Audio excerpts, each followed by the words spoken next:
Hi, everybody. I'm Bob Costas along with Nick Bonaconte. And, Nick, the assignment for Dick Vermeil's Eagles: bounce back and forget about last week's 20-0 defeat at Los Angeles. Well, an anemic 112 yards for the Eagle offense last week. Ron Jaworski having an awful day. But Dick Vermeil feels that he has the leadership ability to turn the Eagles offense around. His target will be Harold Carmichael, who has receptions in 68 consecutive games. He's the man that Jaworski will go to in tough situations. And at middle linebacker, 66, Bill Berge. He doesn't tackle people, he destroys them. The Lion running backs will pay for yardage today. Well, he'll have his sights set on Greg Landry, who leads the NFC right now in passing stats through the first 2 weeks, and also his talented pair of running backs, Dexter Bussey, 24, and Horace King, 25.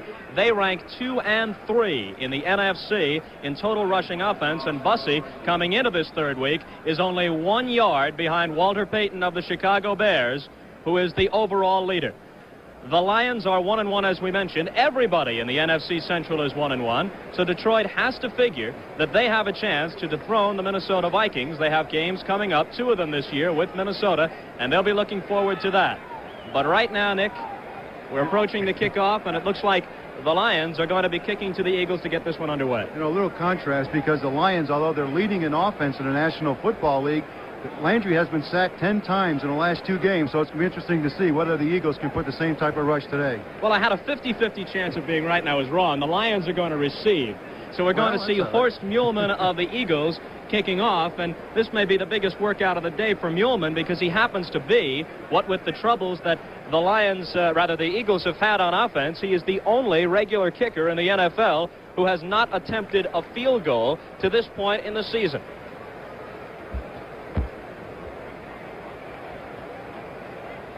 Rick Kane, number 32, will be back deep for the Lions, and Muhlmann will kick off. There is Kane in the middle. He is flanked by Andy Bolton, 43, and Leonard Thompson, 39.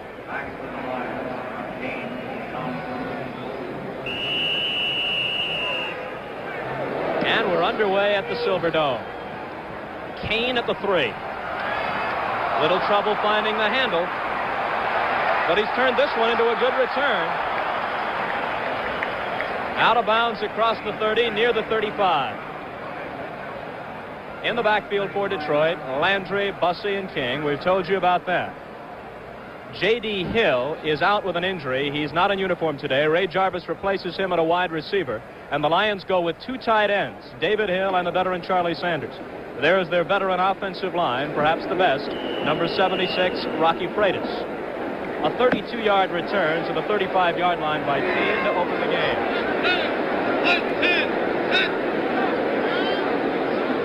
Bussey and King, and then Sanders in motion. King with his first carry. Good yardage out to the 42. A pickup of 7 before he was stopped by the strong safety, Randy Logan, number 41. The Eagles use a 3-4. Manny Sistrunk, obtained from the Redskins, along with Charlie Johnson and Carl Hairston up front. Berge's the big man in their linebacker corps. Tom Ehlers is starting for the first time at one outside spot. Outlaw, Edwards, Logan, and Eric Johnson in the secondary. 2nd down and 3. King and Bussey a little confused. Landry rolling right. Stopped for a loss of 1.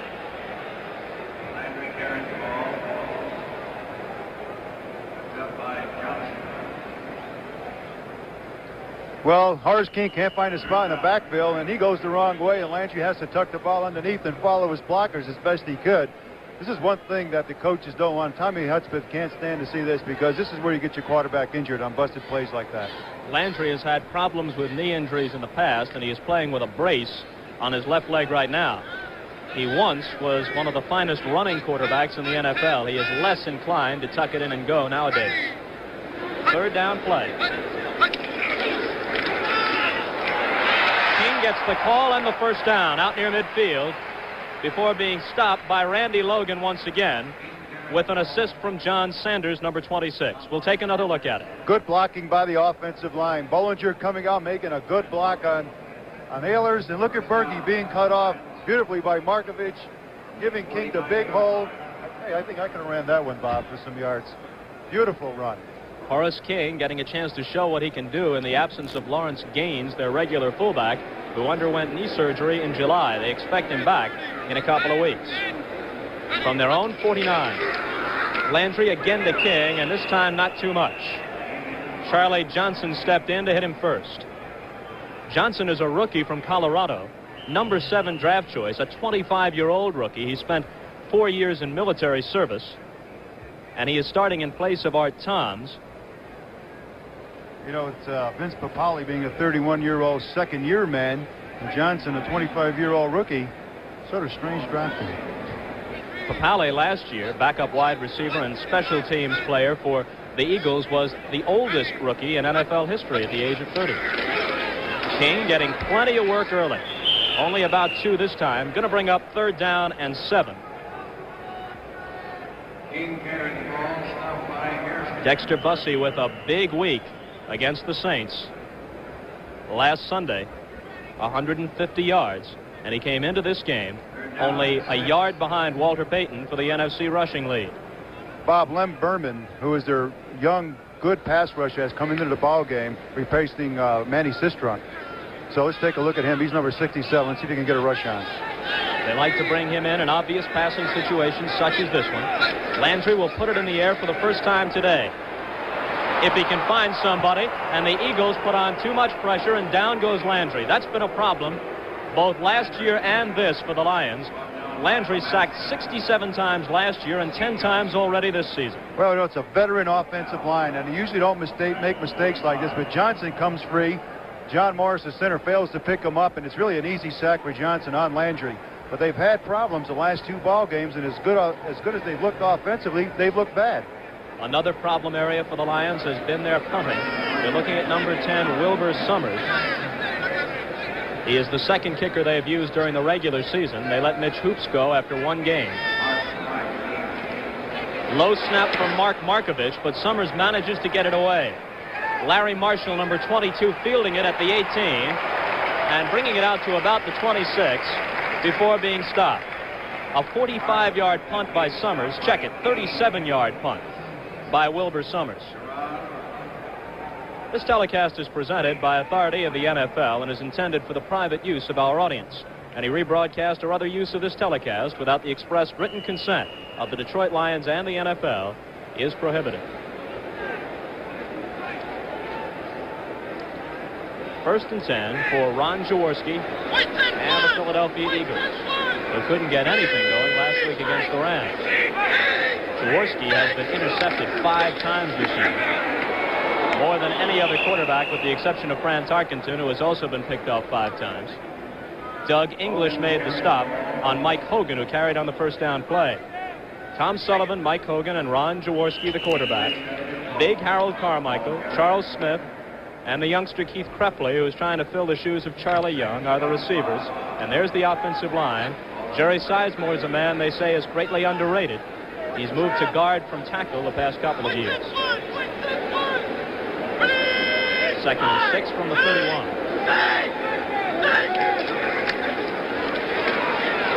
Hogan again. Despite missing about 6 games last year, Hogan led the Eagles with 561 yards rushing. Running against the defensive line of Ken Sanders, Herb Orvis, Doug English, and Ernest Price, who is starting in place of the injured Jim Mitchell. Neumoff, Laslovic, and Ed O'Neill in place of the injured Charlie Weaver, the linebacker corps. And the man to watch in the secondary, number 21, rookie Walt Williams. 2nd-round draft pick from New Mexico State. The others are veterans. Dick Vermeil did say, Bob, that he would use the I formation because he felt last week the Rams were keying on his formations. 3rd and 1.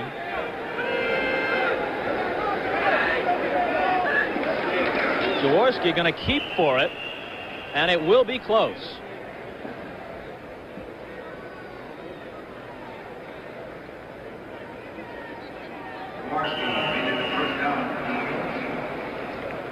Good Lord, look at Moses on the sideline. That's Yarborough, and he won't be playing today because he has an injured ankle, and Hertwig will play in his spot. Offensive lineman for the Lions. Jaworski got the first down at the 37, keeping the Eagle drive alive.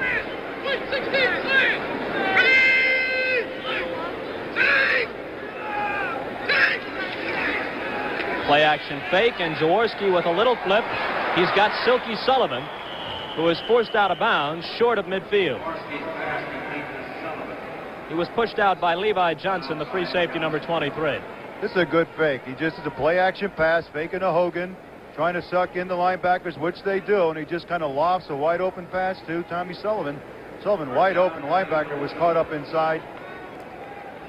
Good tackle, knock him out of bounds. But that was a good pattern by Sullivan. And this is what Jaworski's going to have to do. He's going to have to mix the run in the pass on first down to keep the Lions defense honest. A gain of almost exactly 10 yards. Another first down from the Eagle 47. Carmichael, number 17, to the bottom of your screen. First man through is Hogan. 3, maybe 4 yards out near midfield before Orbis and Sanders combine to bring him down. There's Dick Vermeil wearing the yellow shirt along the sidelines. And as you can see, the Eagles have had a very difficult time. Should correct myself here. Vermeil with his arms folded in the white shirt. Roman Gabriel behind him. Backup quarterback, who is, of course, assisting him as they get the word from the coaches upstairs. And Mike Hogan breaks tackles, has the first down, moves inside the 40 to about the 37-yard line of Detroit. Hogan had 8 carries for 5 yards last week against the Rams. Totally different offensive look right now because they're going through the I formation and tossing it back, ball back to Hogan, trying to get his offensive tackle, Ed George, out in front of him, which he did. It was a well-executed play. 12-yard pickup for Hogan, second-year man from Tennessee, Chattanooga. Played his college ball under the former New York Giant great Joe Morrison. A quick drop and flip by Jaworski. Carmichael trying to make a one-hand catch, but couldn't hold on, and Walt Williams is going to be called perhaps for a face mask. He reached for the head area of Carmichael, and you've really got to reach up high to get him around the head. Well, you need a ladder to get up by Carmichael's head. All it is an out pattern, meaning Carmichael goes out towards the sideline. It's not pass interference, it's use of the hands up around the head, which is a personal foul and will be a 15-yard penalty against the Detroit Lions, and this really hurts them. Puts them back deep in their own territory. Cal Lepore is the referee, and we'll listen to him as he gives us the official call. Ball is moved down to about the 23-yard line. Personal foul, unnecessary roughness, 21, defense, first down. So the rookie, Walt Williams, perhaps a bit overzealous in pursuit of Harold Carmichael. Here it is again. This is a la Lynn Swan. An Atkinson shot up around the head. Carmichael takes it very graciously. And, of course, they're watching that sort of thing more closely than ever this year in the NFL. Roughly the tight end in motion on the play. Sullivan, the second man through, is tripped up. Ken Sanders made the initial hit, number 82. He's a 6-year man from Howard Payne who weighed only 214 pounds as a rookie 6 years back, but has beefed up to 250 and become a regular along their defensive line. The Eagles last in the NFL in rushing stats, the Lions first. Second down 9 with 7 minutes and 10 seconds to play in the first quarter at the Silverdome. We have no score, but the Eagles are threatening.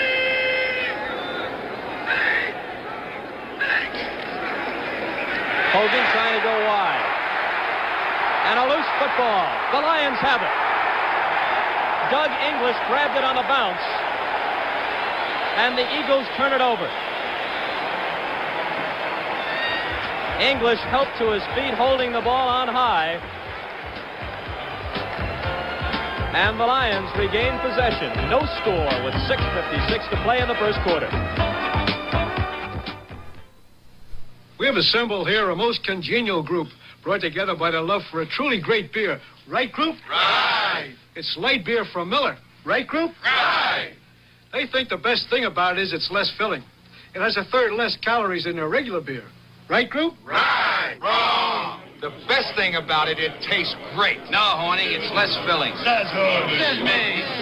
Take it from me. It tastes great. Oh, for you? You won't think this fight is no joke when you come to and your nose is broke. No wonder you don't get no respect. I tell you, I don't deserve no respect. You still don't know nothing about beer. I thought I threw you out of this sport last year. I feel very strongly both ways. I never argue. Hi, Mickey.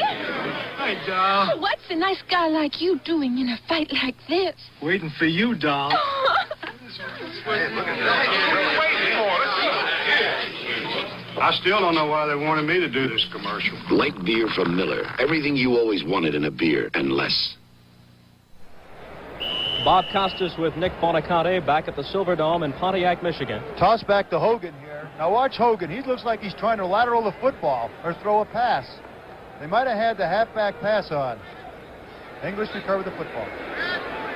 So the Eagle drive is stymied, and the Lions, with Landry handing to Bussey, are back in business again, and Bussey, running nicely, is out across the 40. He'll have a first down. Dexter Bussey, who came into this afternoon's game with 195 yards rushing through the first 2 Detroit games. It's Hill and Sanders, the 2 tight ends, and Bollinger, who makes a good block here, along with King, springing Bussey for the big yards. This is what they did last week and the week before. The running game has been going good because Sanders and Hill get it started. The 2 tight ends. It's been a good offense so far for the Lions. Neither Bussey nor King is an especially good blocking back, but when you put the 2 big trucks, Hill and Sanders, out there, and they act as a convoy, it can make for a potent running game. Landry calls on King. He gets out near the 45, gain of maybe 3. Well, hello there, a Silverdome beauty. Don't have to worry about wind and the elements messing up the hairdo. Bill Berge made the stop. He had 234 tackles last year, an all-time Philadelphia record. Had 12 tackles last week against the Rams in Los Angeles. He's all over the place. As we told you earlier, Landry, the leading passer statistically, with a rating of 95.1 through the first 2 weeks. King again, there's a penalty marker down as he squirts through to about the 48-yard line. John Sanders, who is starting in place of Eric Johnson at a free safety spot for the Eagles, made the initial hit. Johnson sustained a concussion last week against the Rams, and it is doubtful that we will see him at all today. Waiting for the indication here, but it appears to be against Detroit.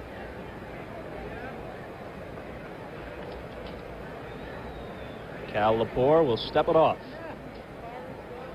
And let's listen. Motion 68. Offense, it is second down. Mark Markovich, one of the offensive linemen for the Lions, was in motion on the play. It'll be second down, the down over, and now 12 yards to go. The ball is on the Lion 40. 6:09 showing on the first quarter clock. Bob, they've been running at Ed O'Neill, number 55, the linebacker. Bussey trying to go left. Cutting back in, some nice moves, and a gain of about 4. Out near the 44-yard line. Bussey for the ball, stopped by. And some more scenery picked up by our director, Jim Silman. Third down situation here with a double tight end. I wouldn't be surprised to see him put Charlie Sanders in motion, trying to get the strong safety to go over there with him and then probably go back to one of the backs. Luther Blue, number 89, rookie from Iowa State, number 4 draft pick, is in the lineup now in this passing situation for the Lions. That's Blue. And Landry to throw under the gun, and for the second time in the first quarter, he is sacked. And the Lion fans, as you can hear, did not appreciate it. Carl Hairston, number 78, made the tackle, bringing Landry down. That is the 12th time this year in a little more than 2 games that Landry has been sacked. And once again, Wilbur Summers is in to punt. Coming into this game, the Lions had a net punting average of less than 23 yards per kick when you count returns, blocked kicks, touchbacks, and the like.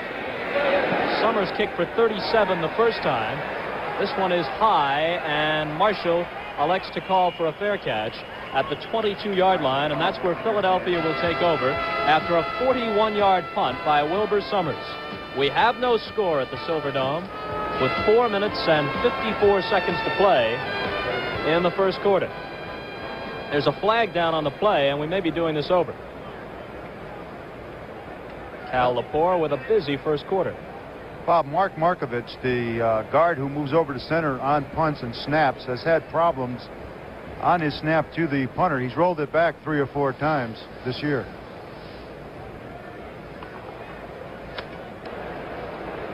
Ineligible player downfield, 57. Offense, it is 4th down. Those are the things you like to eliminate in preseason. You hate to see them during the regular season because it really fouls up consistency of the club. Garth Tenaple, number 57 of the Lions, got down there a bit too quickly. And the Eagles figure they can do a bit better in terms of field position than the 22, so they make Summers kick again. And Marshall will fair catch again. Almost dropped it, but manages to hang on at the 28. So they gained about 6 yards in that exchange. And now with the clock reading 4:46 after a 39-yard kick by Wilbur Summers, it'll be Philadelphia ball.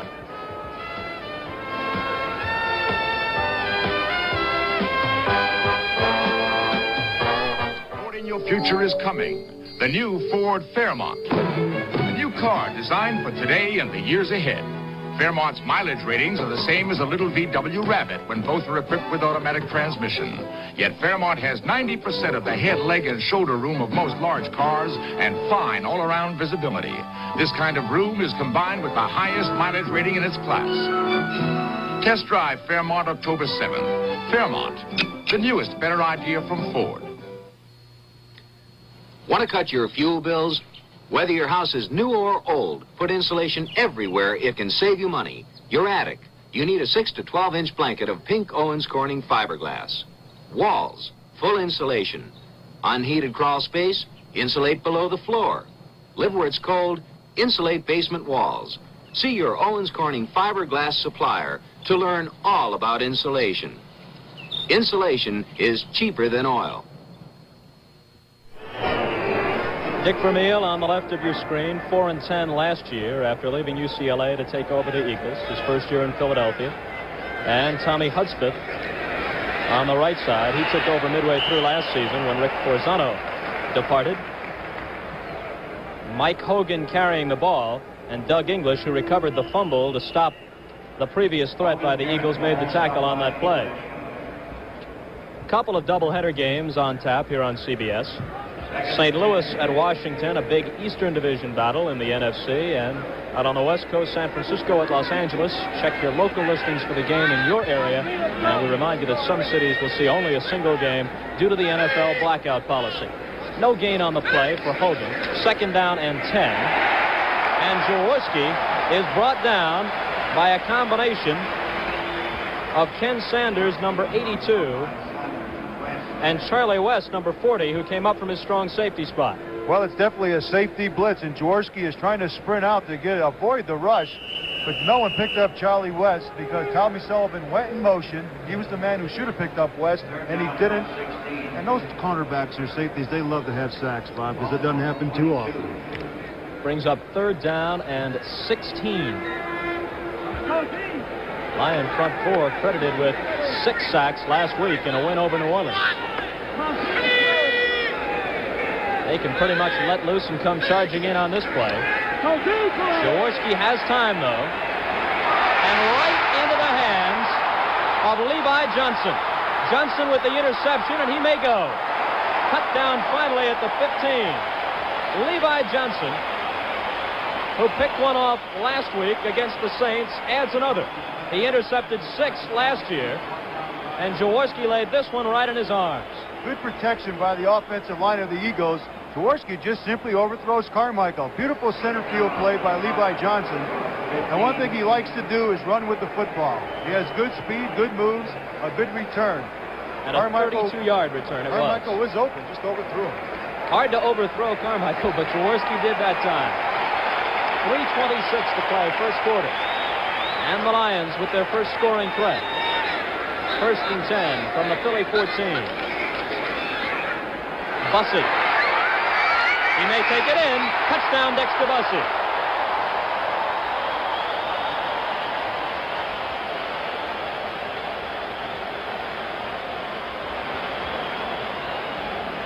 (6-0) Detroit as they immediately capitalize on the break following the interception by Johnson. Let's look at it again. There we go. You have Hill and Sanders making a big block. Bollinger turning the corner, making sure everything hems inside. All Bussey does is run to the open spot in the end zone. It's a touchdown. The blocking for the Lions has been superb. Steve Mickemeyer, obtained before the season from San Francisco, into kick. And Gary Danielson, backup quarterback, will hold, but wait a second. My old teammate, John Morris, number 63, we were teammates at Boston. Just went to the turf. Let's listen to Cal Lepore again.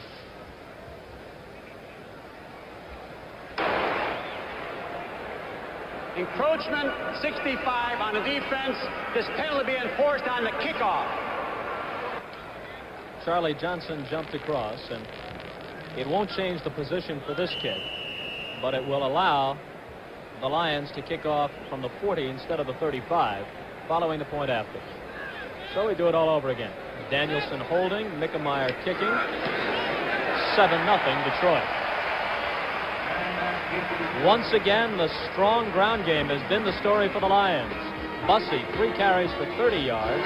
King, 5 for 21. And with 3:20 to play in the first quarter, Detroit 7, Philadelphia nothing. Mickemeyer kicking to 22, Larry Marshall, and 31, Wilbert Montgomery. 7-0 Detroit after the scoring run by Dexter Bussey. And Mickemeyer kicking from the 40, drives it about 5 yards deep in the end zone, and Montgomery elects to bring it out. And a loose football isn't brought down, but they're going to say that the play was whistled dead before it came loose. Everybody's scrambling, but it's Philadelphia ball at about the 20. Play whistled dead before Montgomery coughed it up. Here's Bussey's scoring run again. Touchdown run. Watch Charlie Sanders block. Beautiful block. Horace King making a good block on John Outlaw, springing Bussey, and all he has to do again is follow Bollinger into the end zone. Charlie Sanders gives them that immense blocking from that wingback position, something that you normally don't get from a wide receiver. And Dexter Bussey, who ran for 858 yards a season ago, gets the Lions on the scoreboard early. Lion fans a bit upset that Montgomery's return was not ruled a fumble. They think it should be Lion ball again. Instead, it's Tom Sullivan carrying, and he is belted down by Ed O'Neill, right side linebacker number 55.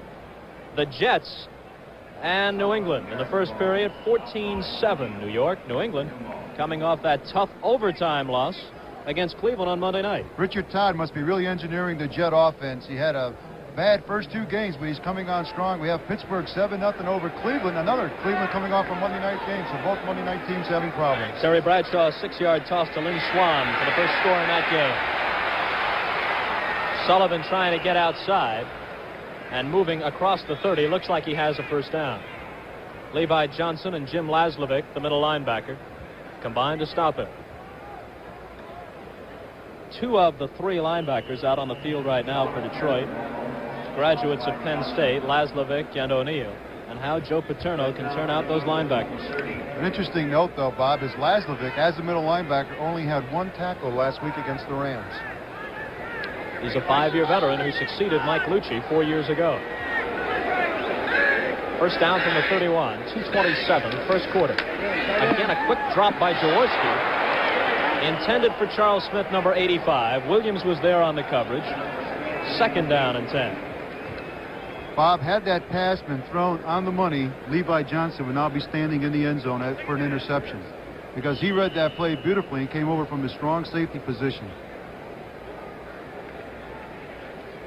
Let's watch that coverage. There it is now. What you're going to see is Smith come up over the middle, and the ball is thrown behind him. Look at Levi Johnson. If that ball is on the money, he goes into the end zone. He's already intercepted 1, and that set up the Lion touchdown. Jaworski to throw once again. And this time he's got Carmichael ridden out of bounds by Walt Williams.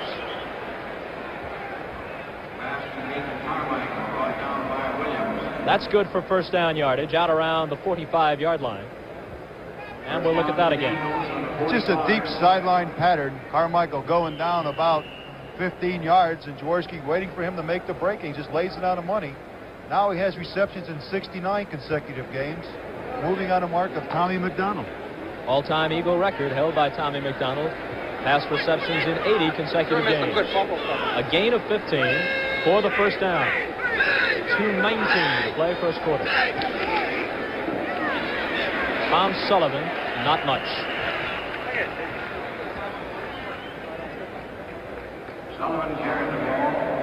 Silky Sullivan running into a solid wall there after a gain of maybe 2. Ernest Price and Ken Sanders combining to bring him down. Doug English is the best defensive lineman on the Detroit squad. If anybody's going to get a pass rush, number 78 will probably do it. Jaworski calling on Hogan, and O'Neill spinning Hogan down. O'Neill getting a chance to start because Charlie Weaver pulled a hamstring muscle last week in the victory over New Orleans. And O'Neill thus far stepping in and doing well. Third down 6 from almost exactly midfield. Lem Barney just went in to make it a nickel defense, meaning 5 defensive backs now for Detroit. Ray Claiborne returned a New York kickoff 100 yards for the tying touchdown. 14-14 the Patriots and the Jets. They're still in the first quarter. Passing situation for Jaworski with time, and he's got his man, and Sullivan slips a tackle and moves to about the 36-yard line of Detroit before Lem Barney, who is making his first appearance on this series, combined with Walt Williams to bring him down. Barney, the great defensive back, no longer a regular for the Lions, but in there on this series. Sullivan, most versatile, just goes down about 7 yards, hooks up. Laslovic had the coverage, missed it, and Sullivan gets the first down. It's difficult coverage for the middle linebacker, having to take a speedy back like Sullivan one-on-one. Barney came in that passing situation as an extra defensive back with Ed O'Neill, outside linebacker, going out. That was the 7th Philadelphia first down, so if nothing else, they're moving the ball much better than they did a week ago. Jaworski's going to keep it in the air. And the completion to Charlie Smith, and he paid for that catch. James Hunter came up and nailed him. Hunter, second-year man from Grambling, who led the Lions with 7 interceptions as a rookie in 1976. Love that 9.3 speed on the corner. Those guys can go get it. Pick up of 5, and that was probably the last play of the first quarter. 2 seconds, 1, and that'll do it. They'll switch sides, and we can tell you now that Jaworski is off to a pretty good start. He's completed 4 of 6 for 44 yards, but of course 1 was intercepted, and that cost them the touchdown.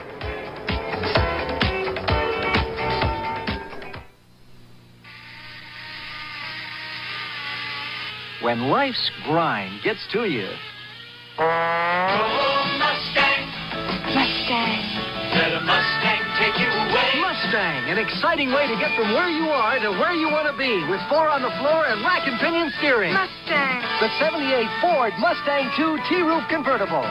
Go Mustang. So beat the grind. Go Mustang. A better idea from Ford. Homeward bound, coast of New England. You've got 6'2" feet.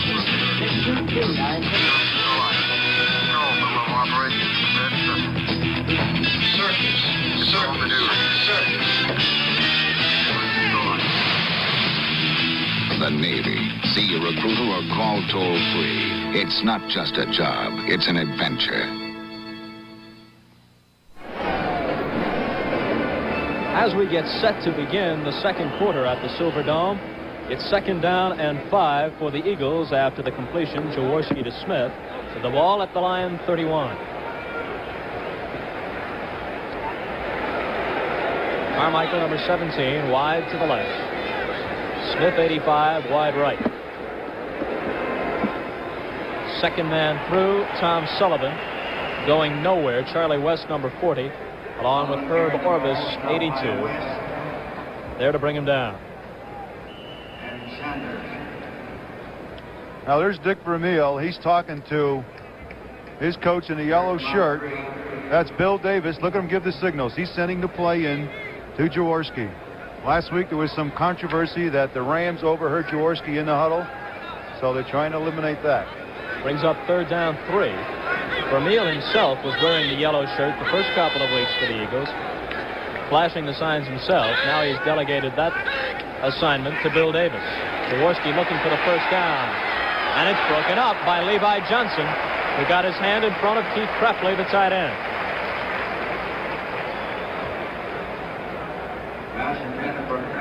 Greg Landry getting set to come back in. And let's see if they call on Horst Muhlman or Spike Jones here. That was good pressure by Herb Orvis right up the middle, which forced Jaworski to get rid of the ball a lot sooner than he wanted to. If they tried a field goal,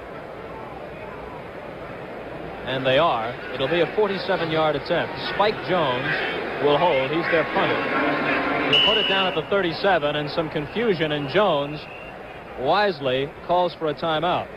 This will be Muhlman's first field goal attempt of the 1977 season. Bob, the confusion being number 84, Keith Krepfle, forgot to come on the field, and the Eagles lined up with only 10 men. And as a wingback, they loved to come around that corner, and there was just no man there to block them.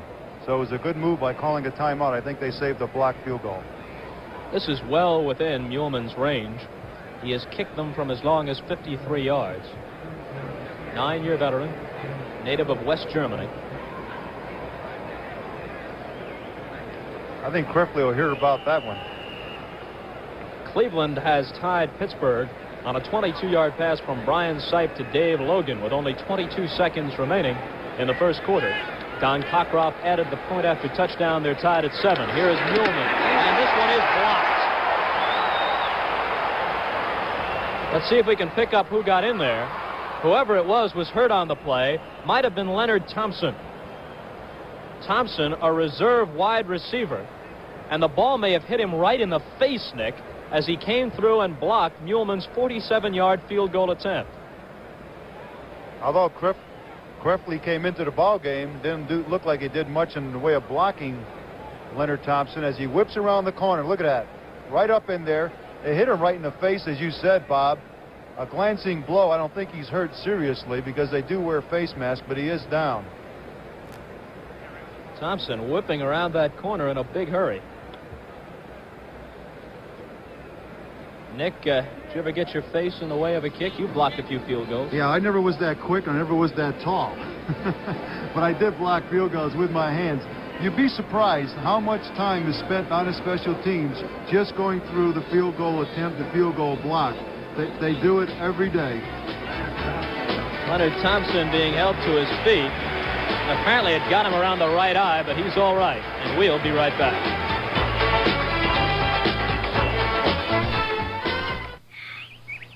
Should have bought Mobil 1.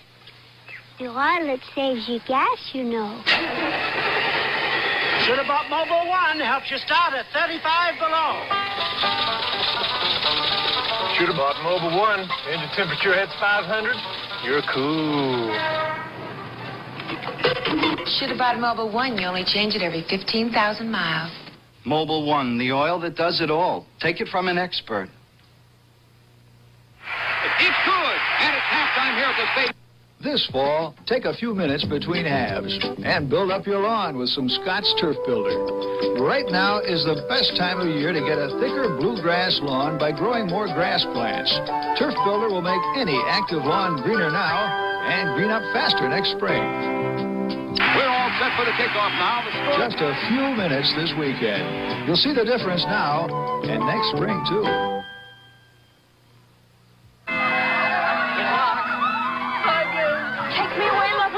I'm yours. I don't go with married women. What are you doing in our Granada? Granada? This is my Mercedes. Oh, tight. Getting games to my Cadillac. Cadillac, that's the Granada. Alone at last, beloved. Beloved? Where's my bride? You got that Mercedes with another man. Another man? The new Ford Granada. One way to tell it from Cadillac or Mercedes is its sticker price. When America needs a better idea, Ford puts it on wheels.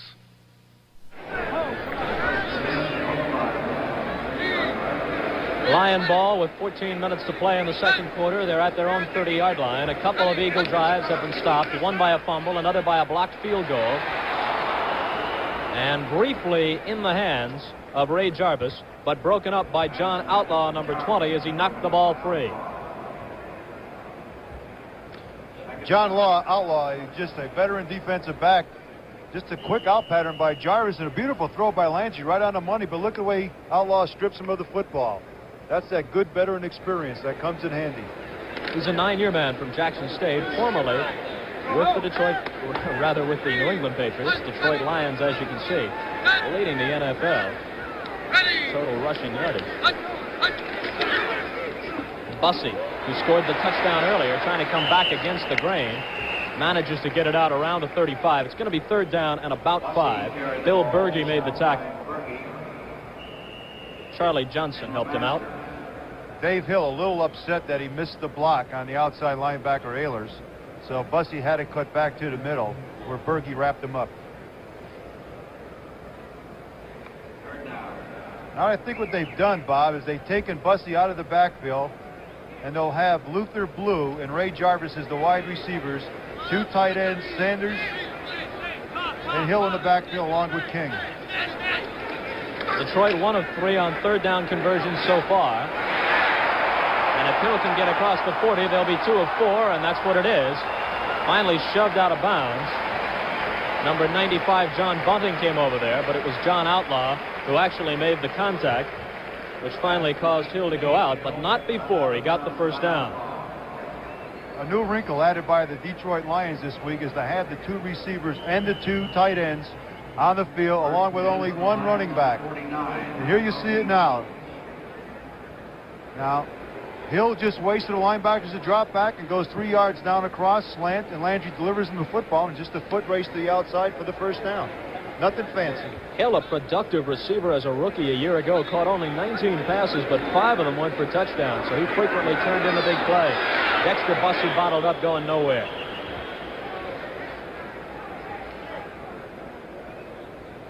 Matty Sistrunk credited with the tackle.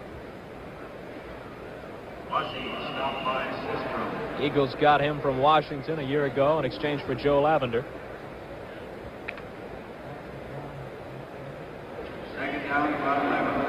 Giants and Atlanta waging a defensive struggle so far. They have finished the first quarter, no score. Loss of 1 on that last play, second down. And about 11 yards to go. You can call it a long 10 just to agree with what they put up there. And that hasn't improved the situation much as John Bunting brought down Dexter Bussey.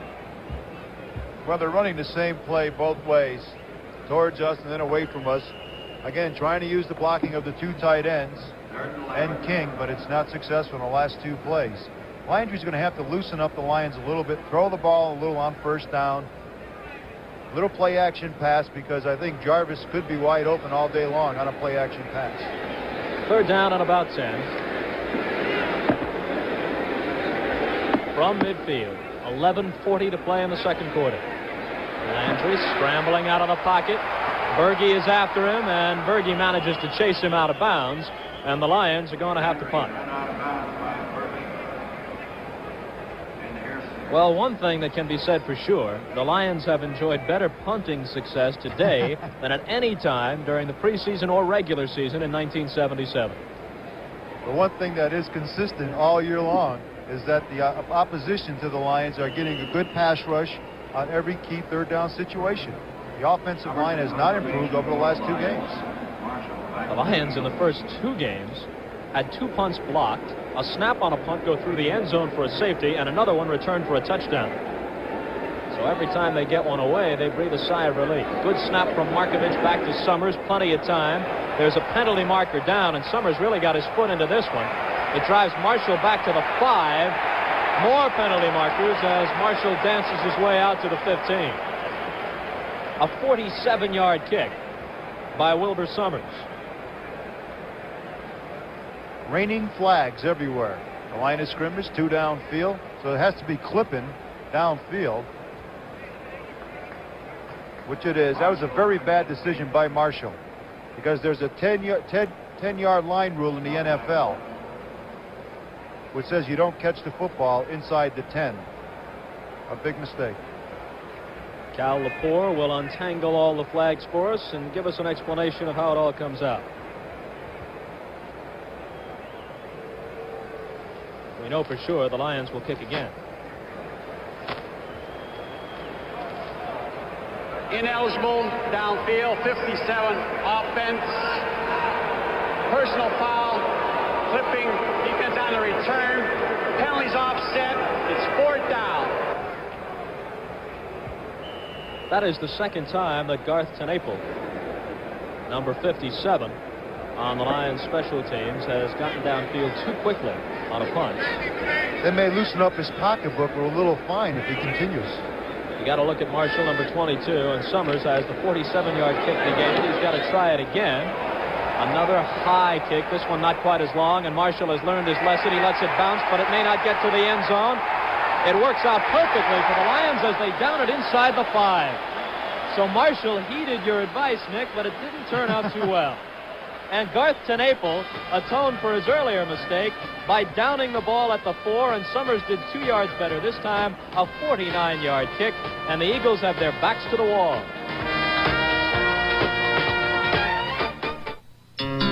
America, you've been changing. Coming, going, changing, growing, the things that make up life. Why is Bank AmeriCard becoming Visa? To keep up with you. You're traveling, you're moving, you're taking more from life. Today, you need money that's good around the corner, all across America, and in 117 countries around the world. That's why Bank AmeriCard is becoming Visa, the most widely recognized card in the world. Visa, we're keeping up with you. To make it in this business, you got to stay one step ahead of everybody else. So I've got something nobody else has. Sunoco's penny pinching pump. It could save you money on quality gas, like my 190, the gas that's made to sell below my regular. And most cars that run on regular can use it. Hey, if I don't want you to pass me by, I got to give you a price you can't pass up. Sunoco's penny pinching pump can fill up your tank for less. That's my way of being very friendly. Next Saturday on CBS, the Sports Spectacular highlights of the U.S. Grand Prix from Watkins Glen, New York. Niki Lauda, the man to beat there. Bill Superfoot Wallace, defending his world middleweight full contact karate championship. And then part 2 of the world's strongest men competition. This week, they're going to try to bend a steel bar. I guess Clark Kent is the favorite in that one. Hogan for 3, maybe 4 yards. Wilbur Summers. There's a happy Wilbur Summers waving to the fans, say, don't worry, I'll do it all day long. It was a good decision by Hudspeth. I belong on the ball club.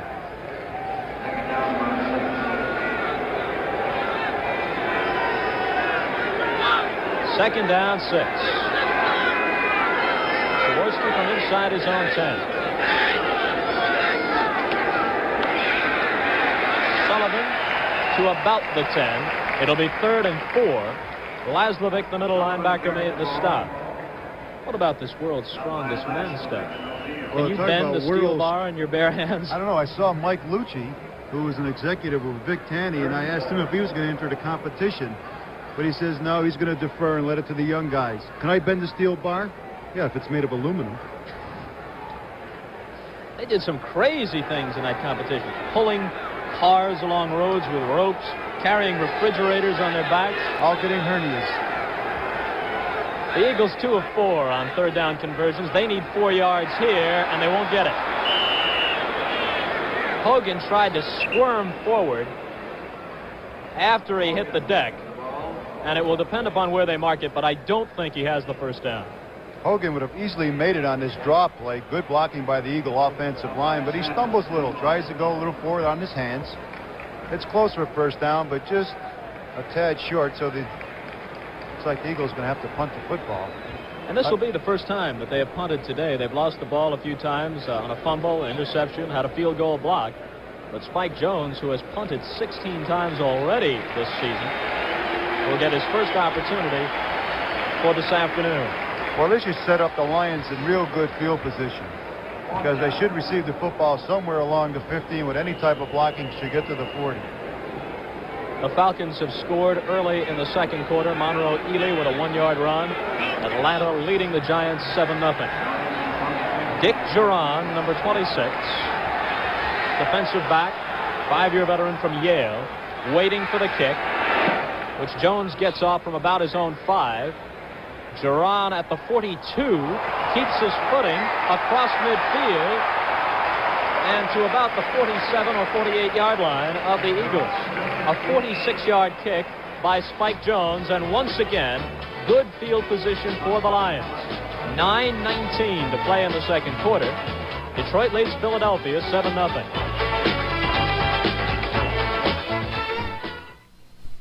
Your car will always need new parts, but you will never need to buy another battery. Once you own the J.C. Penney battery, it never needs water, ever.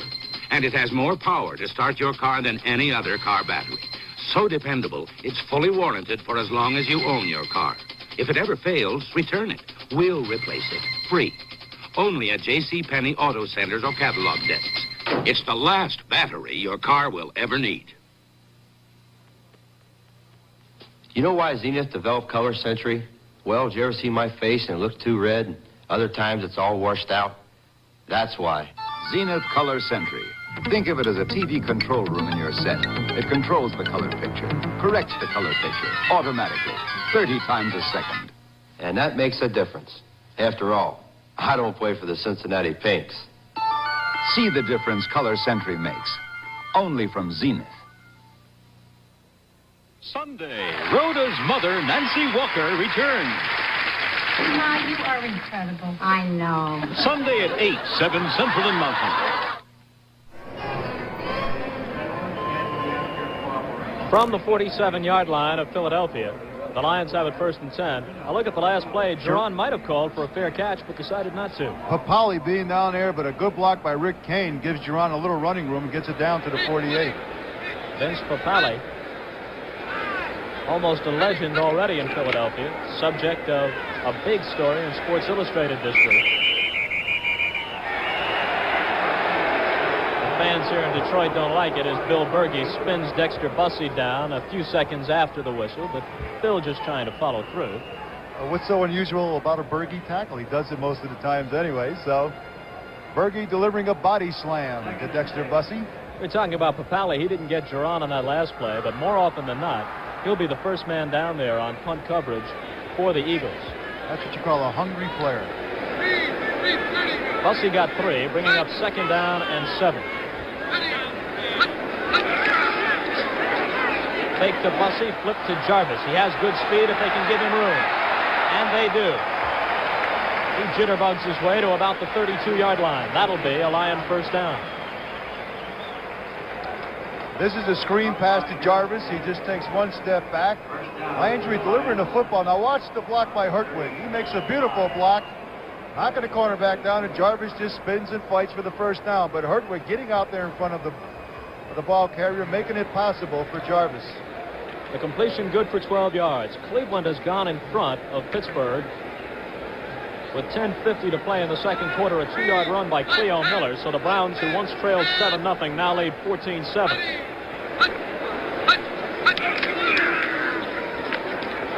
Second man out of the backfield, Dexter Bussey, for virtually nothing. Tom Ehlers, number 59, made the stop. Bob, this is a very important series for the Eagles defensively. If the Lions jump out ahead 14-0, the way the Eagles offense has been operating, which has not been too successful, it's going to be a hard uphill battle for them to get back into the ball game.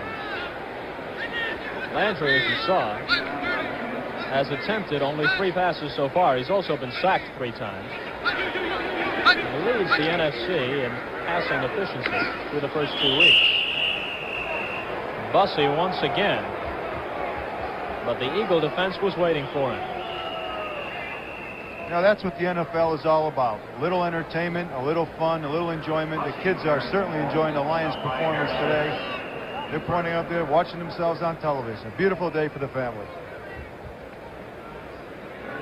3rd down and 9 from the 31-yard line.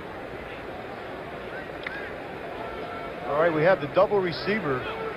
No, number 32's in the game, Rick Kane. Ray Jarvis wide to the left side. Here comes Sanders in motion, and Kane trying to go outside. He needs 9 yards, and he's way short of that. So they elect to keep the ball on the ground on 3rd down and 9, and some of the Boo Birds here at the Silverdome let the Lions and Tommy Hudspeth know how they feel about that decision.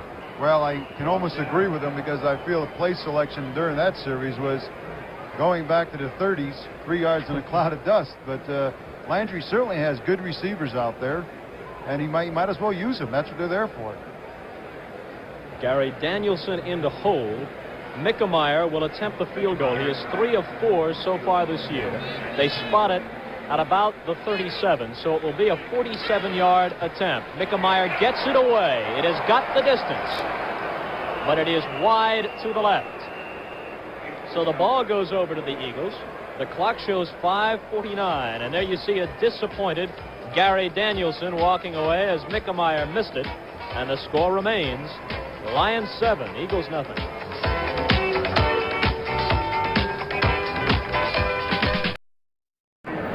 Less than a minute after Cleveland had taken a 14-7 lead, Terry Bradshaw drills a 66-yard pass to Frank Lewis to tie that game. Steelers 14, Browns 14. AFC Central battle. Confusion in the backfield, or so it appeared, as Hogan finally got the handoff and salvaged something out of the play before Paul Neumoff stopped him. Neumoff has played in 117 consecutive games for the Lions. You know, the handoff here is really messed up. Jaworski looks like he spins and starts going the wrong way. Now Hogan has to make the adjustment, and lucky they didn't fumble the football. I think if Hogan can get the football on some clean handoffs and get just a little blocking up front, the man can run with it. They're having trouble just making the exchange. Jaworski's stats so far today. Coming up to 5 minutes to play in the first half.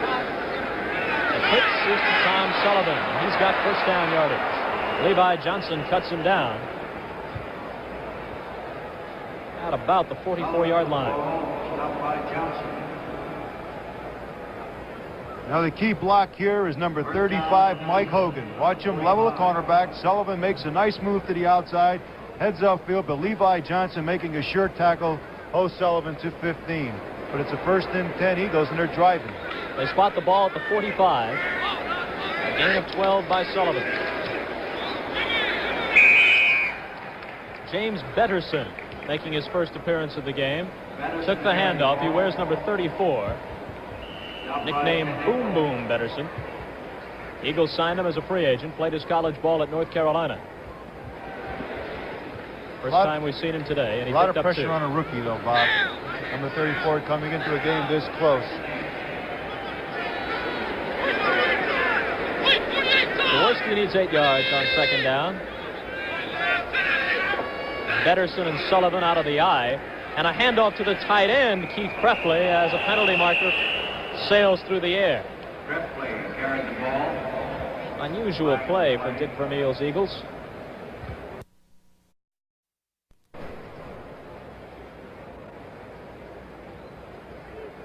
Paul Neumoff leading them back the other way as they'll pace this one off against the Eagles.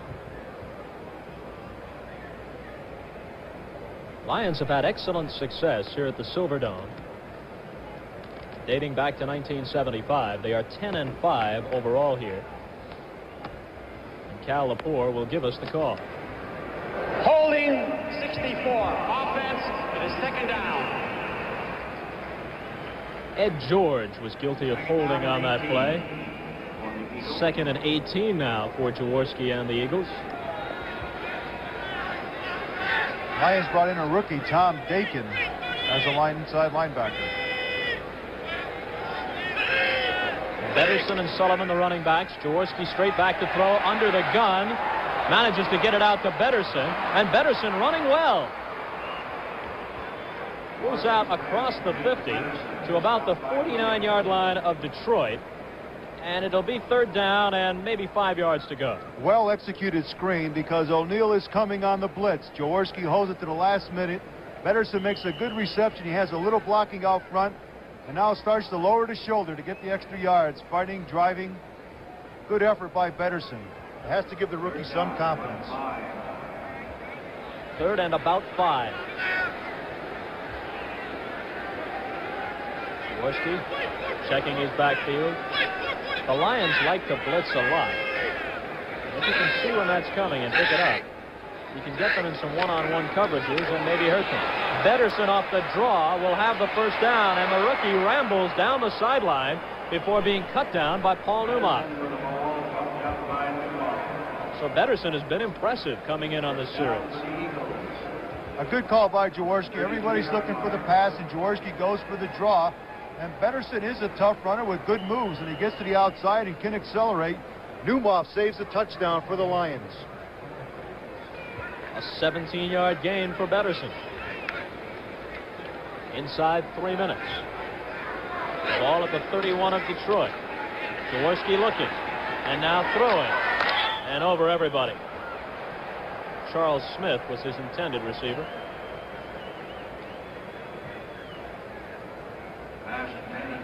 Charlie Homeboy Smith.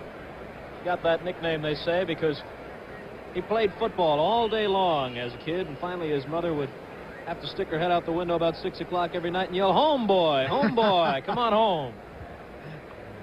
If I didn't get home by 6 o'clock, I had the broom to face.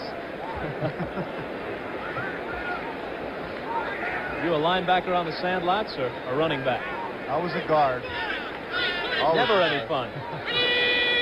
Jaworski is 5 of 9. He's had 1 intercepted. 2nd and 10. He wants a big chunk, and he's got Keith Kreppley, and Kreppley is there for the touchdown. 31-yard touchdown pass from Jaworski to Kreppley. The Eagles went 72 yards in 7 plays. And we'll take another look at the scoring play. All right, there's double coverage on both outside receivers, and the rookie, Tommy Dakin, has the coverage, which he misses. And Kreppley goes straight down the middle. Easy pass for Jaworski, who had good protection for the touchdown. And Kreppley at 6'3" and 225 ran right over Levi Johnson, who met him at the 3, but Kreppley was not to be denied. Horst Muhlmann can tie the game up with 2:43 to play. Out of Spike Jones' hold. This game is even at 7 apiece.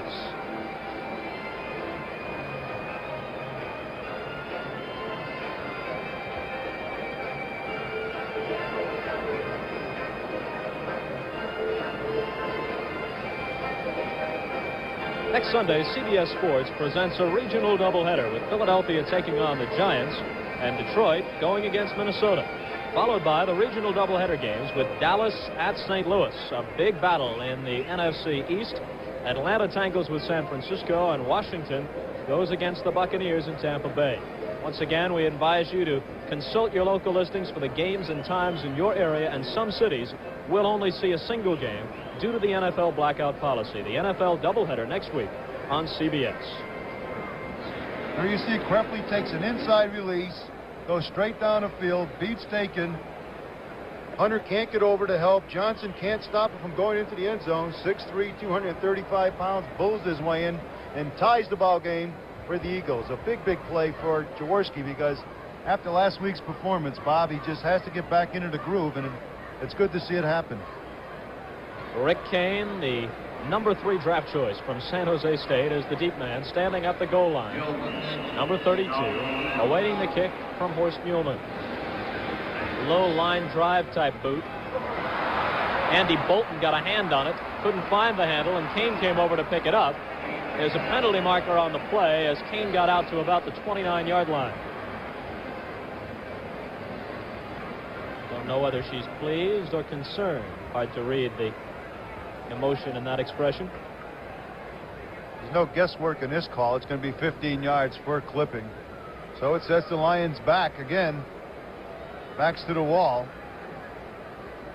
And if the Eagles can tighten on defense here and stop them without a first down, They figure to get the ball in good field goal position with time to run a few plays and maybe give Muhlman a chance to put them in front before intermission. This would be a good spot for Landry, backed up really on the... 55. Offense, first down. Landry backed up on his 12-yard line. It'd be nice to see him go with a play-action pass and throw the bomb because he has not done it all day long. New England has now gone in front of the Jets on a 44-yard field goal by John Smith. 5:40 to play in the first half in that game. It's 17-14. Patriots over the Jets. Delayed handoff to King. Horace King banging his way out to around the 20-yard line. Gained about 7 on the play. Well, Greg must have thought that the Eagles were looking for the pass because he went with a draw play. Clock is moving. And there's Keith Krefli, who scored the touchdown which tied the game. 2:03. Second down and 3. And Bussey does not have the first down.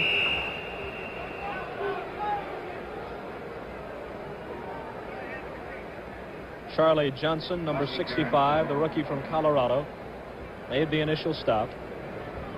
Now by Berge and C. Johnson. Bill Berge came over to help him out. Clock is stopped now with 1:58 remaining. 2-minute warning time. The game is tied at 7 apiece. It'll be third down and about 3 when we come back for the Lions. When you walk through the lobby of a Napa store, you only get a hint of what Napa really has to offer. There's much more, because if we put just one part from every kind of vehicle that Napa has to offer in this lobby, you wouldn't have room to walk. So we put them in this Napa shopping guide instead. Walk through the lobby of your local Napa store today and pick up your free copy. Your Napa store is a great auto supply store, but they've got more, much more. That's NAPA. We help keep America moving. Now, let me tell you something. I've eaten the dust of many a rodeo, and I built up some kind of a thirst. That's why I drink light beer from Miller. It has a third less calories than the regular beer, and it tastes real good. Light says giddy up to all that flavor, and woe to being filled up. And that ain't no book. Light beer from Miller. Everything you always wanted in a beer, and less. Wilbur Summers assessing the situation from the sidelines. If the Lions don't get this first down, he will be called upon to punt. You don't think he's praying? Third down play. Lions need about 2. Bussey. He's got the first down. And there you see the clock moving with about 1 minute and 45 seconds now to play in the first half. Bill Berge made the stop. Lynn Dickey stepped back into his own end zone and fired a pass to Steve Odom that covered 95 yards for a touchdown. About 1.5 minutes into the Packers game with Minnesota at Minnesota. Green Bay leads it 7-0. Jaworski to the air.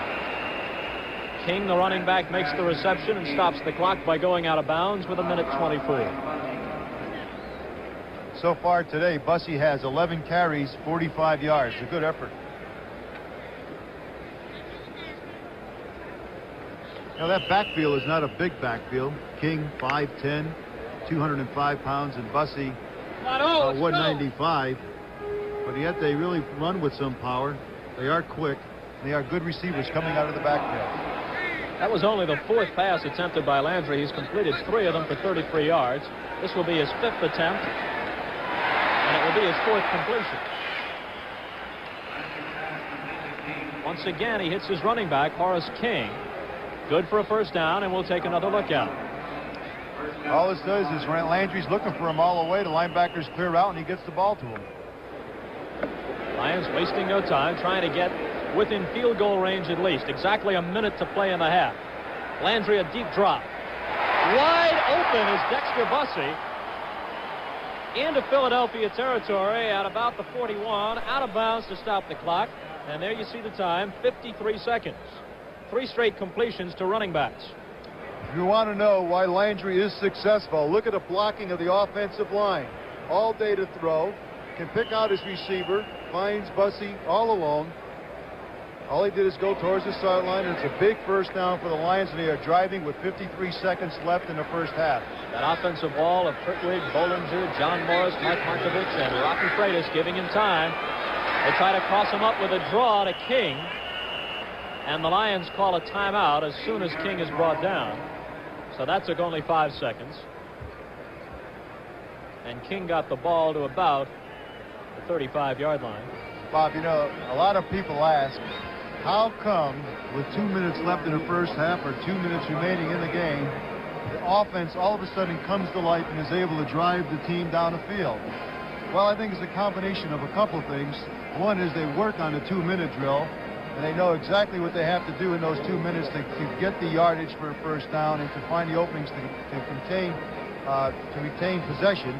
The second thing is, defensively, they always change. They never play the same type of a defense. They either go to 5 defensive backs or a 3-man line, and they do things that they haven't done the entire ball game. So those two things coupled together lets the offense move the football better.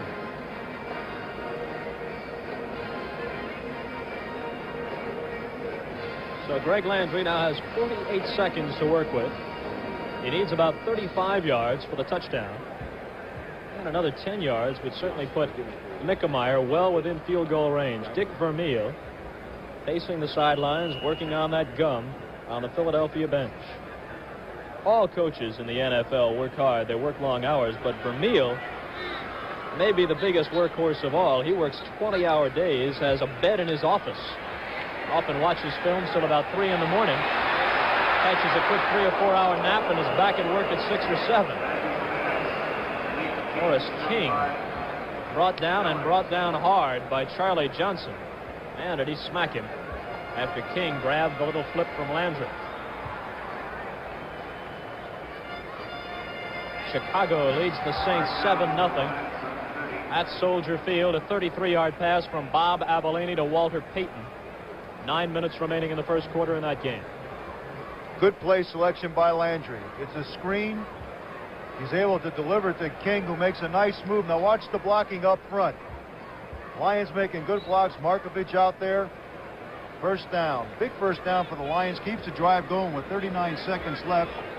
But more impressive is Landry's play selection. Unlike before where he ran the football 3 times, he's mixing it up well, and he's utilizing his timeouts.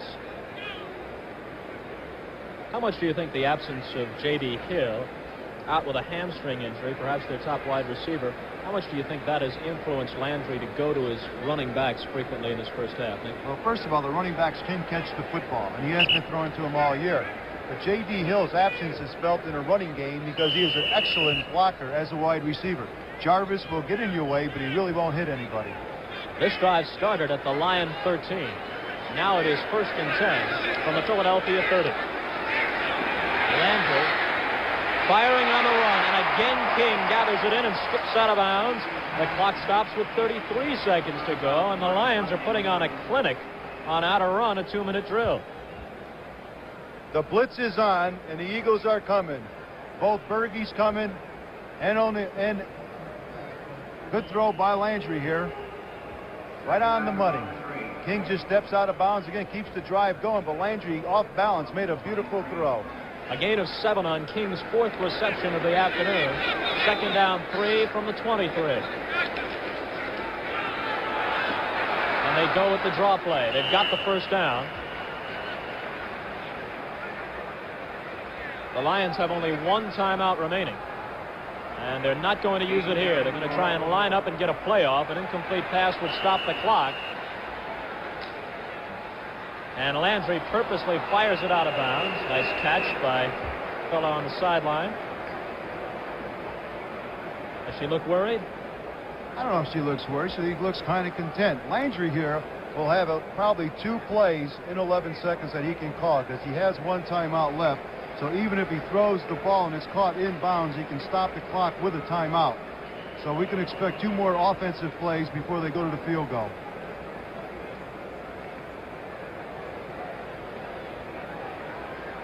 Charlie Sanders has come in. Great veteran tight end Dexter Bussey is out. And Landry with 11 seconds wants it all. And it's a touchdown for Charlie Sanders. Charlie Sanders with yet another big play, a type that has typified his career. The all-time leading Lion receiver. He broke Gail Cogdill's record last week, and we'll look at it again. Charlie Sanders working on John Outlaw, the cornerback. Landry pumps the other way, and goes to Sanders, who beat Outlaw clear in the end zone for a touchdown. Here's a wide-angle view of it. Now watch Sanders as he puts an out move, comes back to the middle. Great delivery by Landry under pressure for a reception and a touchdown. But there's a flag on the play, and all goes for naught. Newmoff is talking to the official.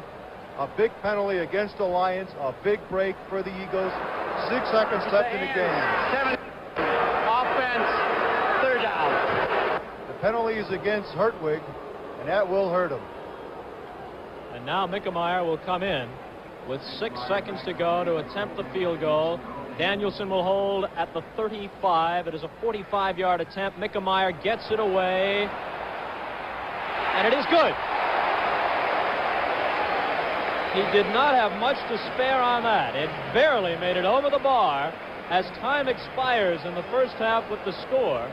The Lions 10 and Philadelphia 7. So a bit of a disappointment that the Sanders touchdown was negated, but Mickemeyer salvages 3 points out of a late drive for the Lions.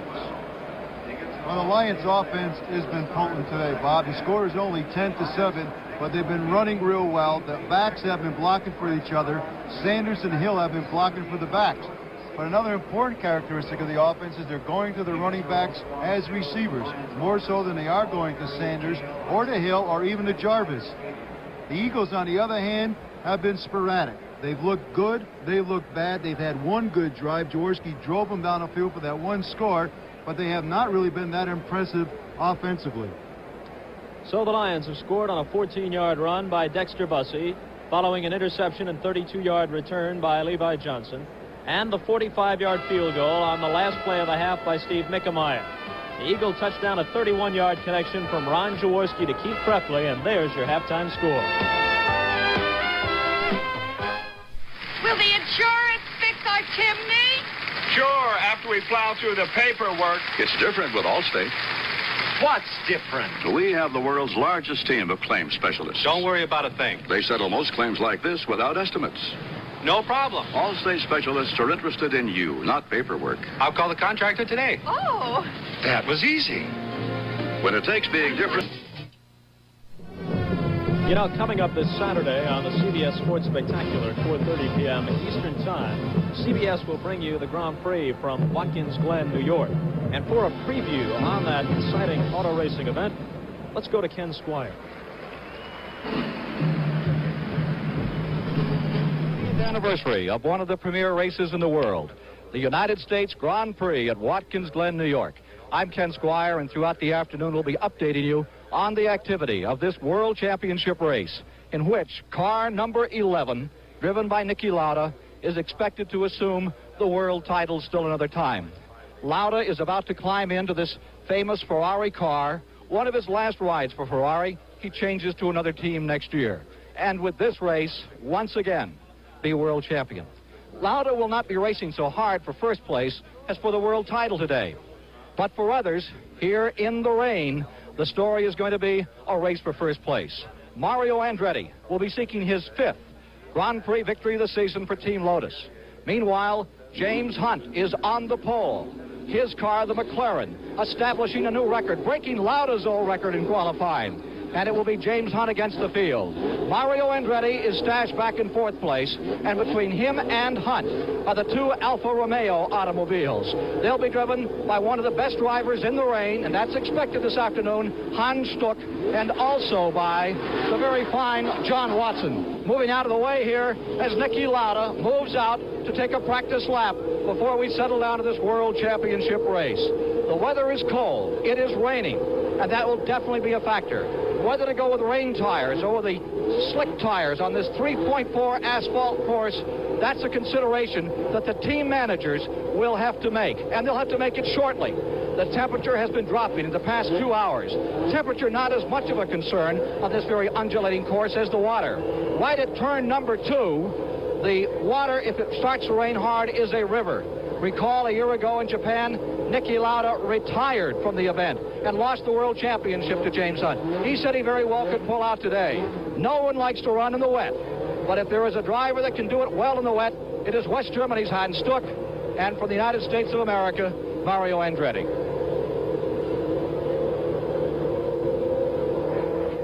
From the Silverdome in Pontiac, Michigan, Bob Costas back along with Nick Bonaconte, and with the Lions leading by 3 at halftime. We've got the makings of an exciting second half, Nick.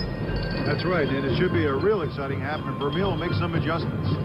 The NFL Today on CBS will return after this word from your local station. Archie Bunker pursues his dream to buy Kelsey's Bar in a 1-hour season premiere of All in the Family tonight on CBS.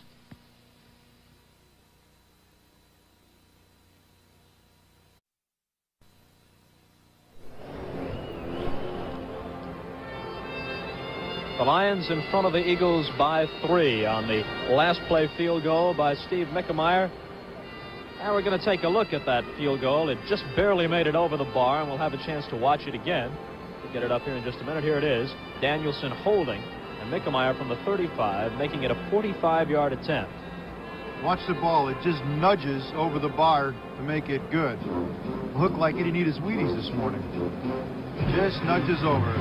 Sails in. I think it glazed the upright for the make it good. Take your impressions of that first half. Well, again, the defense of the Philadelphia Eagles has not been what you would expect. Berkey pretty much has been neutralized because they have been running on them. And if there's any strength in the Eagles, it is their defensive secondary and their linebackers. And Berkey has been fairly neutralized. But I am impressed with Hogan, and I am impressed with Tommy Sullivan. I feel if they're going to come out the second half that they have to get the ball more to Tommy Sullivan because he can catch the football coming out of the backfield. He has good moves. He has real good speed, and Hogan's a real tough runner. So it's really a combination of, I think, better play selection by Jaworski and getting it to the runners just a little bit better. One of the interesting matchups is Carmichael, the big guy at 6'8", being covered by the rookie Walt Williams. And so far, Williams has done a pretty good job staying with Carmichael. Well, the one time Carmichael was open, Jaworski, who had a lot of time, overthrew him, and it resulted in a Levi Johnson interception. So I think Carmichael is there. Jaworski just has to get him the football. Last week, Williams drew Harold Jackson, much smaller receiver, but also a good one in Los Angeles, and he shut him off pretty well. Let's take a look at some other scores right now around the NFL. Green Bay is playing at Minnesota, and they are even up at 7-7 in the first period. Don't know how Minnesota got the tying touchdown, but Green Bay had jumped in front on a 95-yard pass from Len Dickey to Steve Odom. Chicago leading New Orleans on a pass play from Bob Avellini to Sweetness Walter Payton in the first period, 7-zip. The Saints can't get on track. They're 0-2 right now, and Chicago's ahead of them, and Strand really has to get it together.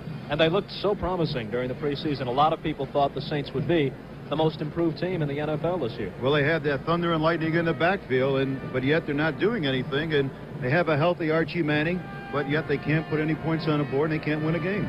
The Bears lead there. The Lions lead here. How do you view the race in the NFC Central? Every year they say this is the year the Vikings can be taken. Everybody's 1-1 so far. I'm saying it's about time. The black and blue division is finally black and blue. Everybody's a contender. The Lions are as good as the Bears, and the Bears as good as the Vikings. And I guess the only weakness that you have in the whole division is Tampa Bay. But it's something that's good for football to see that black and blue division right on top. And this game is very important to the Lions because of the score, the Minnesota score right now. They lead it by 3 over the Eagles at halftime, 10-7. And right now, Tommy Hudspeth is in the locker room with the Lions talking it over. And Dick Vermeil, who is the kind of coach who will make drastic adjustments during halftime, is speaking with his Eagles. And we'll see what comes out of it when we begin the third quarter shortly. But right now, we're going to go back to CBS Control in New York. We'll join Brent Musburger, Phyllis George, and Irv Cross.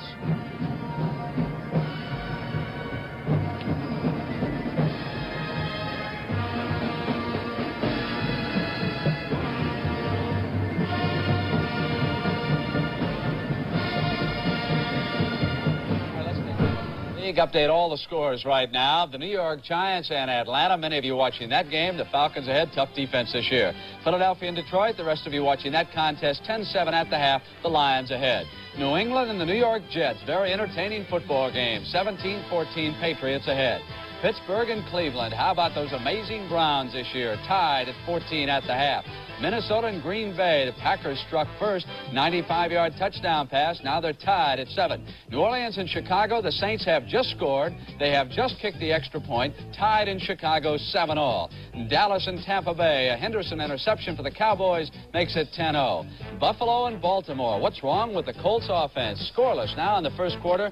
Irv, let's get started with those highlights, and let's pick up now on Detroit. Okay, Detroit and the Philadelphia Eagles, of course, out of Pontiac Stadium. The Lions were leading that game by a score of 10-7, and of course, defense has been the name of the game all day. But Ron Jaworski here gets started for the Eagles, 3rd and 16 on his own 22-yard line. He goes up in the air, but the defense takes charge. Levi Johnson, number 23, picks the ball off at midfield, runs the ball back 32 yards down to the Philadelphia 14, setting up a Dexter Bussey touchdown. And here it is right here, handoff, 14 yards off his right tackle.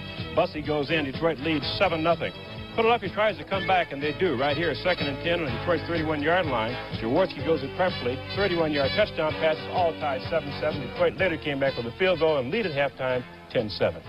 Giants and Atlanta, Irv, and again we stress the importance of a kicking game in professional football. How many contests does that turn around? The Falcons got on the board because of this neat return coming up here by Lawrence. Last week for the Giants, it was Hammond who busted one against the Dallas Cowboys. Bad ankle tackle right there, and Lawrence gets down to the Giants' 34-yard line. Scott Hunter, then in the second quarter, kept it, and he ran from the Falcons' 34 to the 1-inch line. Scott Hunter doing a good job filling in for Bartkowski this year. Now it'll be Ely who will score the touchdown, and the extra point made it 7-0. Goldstein under pressure for the Giants. Here comes Lewis out after him. Is it that Falcon defense that has improved this team this year?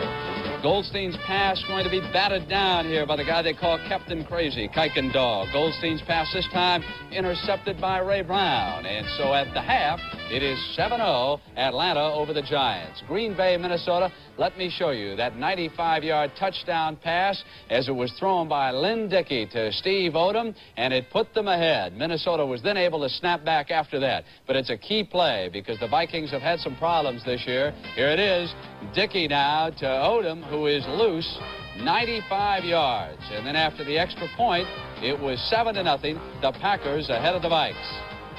But the Vikings rallied, and it was Fran Tarkenton who brought them back. 17-yard touchdown pass, Sammy White. After the extra point, it was 7-7. And the NFL Today will continue on CBS.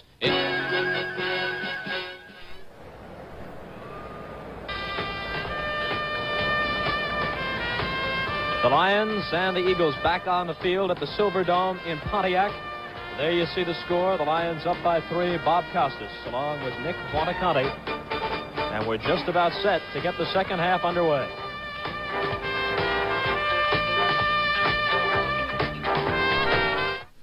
I always wanted to play for the Philadelphia Eagles. After college, I kept working out, running through the streets of Philadelphia. Then, finally, I made it as a 30-year-old rookie. For me, Vince Papale, it was a dream come true. Another dream came true in Philadelphia here in 1776 at Independence Hall. The Liberty Bell rang it out, and Betsy Ross sewed a flag for it. Dreams are still coming true as Philadelphia rebuilds the riverfront and Center City area. These people are dream makers. They're United Way volunteers, neighbors, fans, and teammates working for the mentally ill and retarded, the YMCA, and many other agencies funded by our United Way.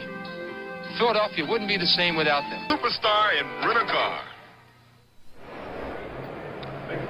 Steve Mickemeyer will kick it off for the Detroit Lions to start the third quarter with Larry Marshall, 22, and Wilbert Montgomery, 31, waiting back near the goal line for the Eagles.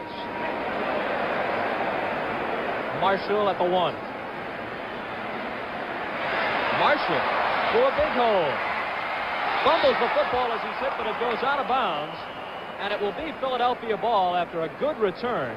Walt Williams made the tackle finally as Marshall found a big hole along the right sideline and scooted through it. Marshall, a good, big, strong runner. takes it straight up the middle. Now watch him cut back. He's using his block, and he'll cut back to the outside. And he'll take it right up the sideline, puts a good move on, and runs. Now watch, he'll get hit from the back, and he'll fumble the football, but a break for the Eagles as it goes out of bounds. Marshall was with Kansas City and Minnesota in the past. Cut one time by the Eagles in 1975. He was playing touch football in Kansas City when the Eagles gave him another call and another chance. Hogan on the first play from scrimmage in the second half. A couple of yards for him. Doug English made the tackle. Not much of a difference in the total plays or first downs during the first half. Rushing yardage just about even. The Eagles with the edge in passing yardage. And the score pretty much reflects the even nature of the statistics. 10-7, Lions by a field goal, which Mickemeyer booted on the first half's last play. Sullivan and Hogan, the running backs. Sullivan in motion. Jaworski with time, and now that protection breaks down a bit, and down goes Jaworski. It looked like he would have time, but apparently the Lions secondary doing a good job, nobody open, and eventually they bring him down. But Jaworski certainly should have gotten rid of that ball because the offensive line blocked what they call a mandatory 3 seconds. That's all they're counting. They're counting if I block the man for 3 seconds, then that quarterback should get rid of the football. Jaworski did not do it. Last week's loss to Los Angeles represented the first regular season game that Jaworski had started in which his team did not win. Yeah, but his team was the Rams before last week. He was 3-0 as a regular season starter with the Rams and 1-0 after beating Tampa Bay the first week with the Eagles, but the Rams stopped that string last week. Jaworski on a third down play with time going way up top. Carmichael was there, but the throw was not. Carmichael had Walt Williams beat that time. Let's follow Carmichael's pass route, Nick. Carmichael just comes down, he'll put an in move and then break it back to the outside, and he has Williams beat wide open. All Jaworski has to do is just lay the ball out there for Carmichael, a big target at 6'8", but Jaworski fails to do it. Disappointed Jaworski conferring with the veteran Roman Gabriel on the sidelines. There's Horace King, who has gone back to receive the punt from Spike Jones. Big rush on. They almost got to it. Jones gets it away, not very deep at all. King lets it bounce, and it takes an eagle hop down around the 15-yard line, so it works out all right. Finally downed by Cleveland Franklin, reserve running back. A 39-yard punt by Jones, and with 13:17 to play in the third quarter, it's Detroit ball at the 16.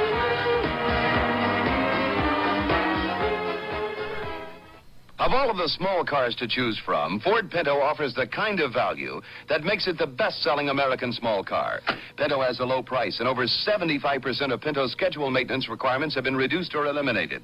And Pinto has higher resale value than Chevy Chevette. When it comes to small cars, there are a lot to choose from. When it comes to value, look to Ford Pinto, the best-selling American small car. When America needs a better idea, Ford puts it on wheels. Here they come, pouring in from California and Vermont, from Texas, Oklahoma, and Georgia, from all over the country. Billions of used aluminum cans headed for recycling. Today, about 1 out of 4 aluminum cans is recycled and used again. Tomorrow, maybe 1 out of 3. Someday, maybe every one of them. We can't wait for tomorrow. Alcoa can't wait. Spike Jones barely got that last punt away for Philadelphia. Here it is. Great pressure by Levi Johnson from the outside. He almost gets his hand on it, but better than that, he did not hit the punter, which would have given the Eagles a first down. 8-yard scoring run by Archie Manning with time running out in the first quarter. The Bears and the Saints are tied at 7-7.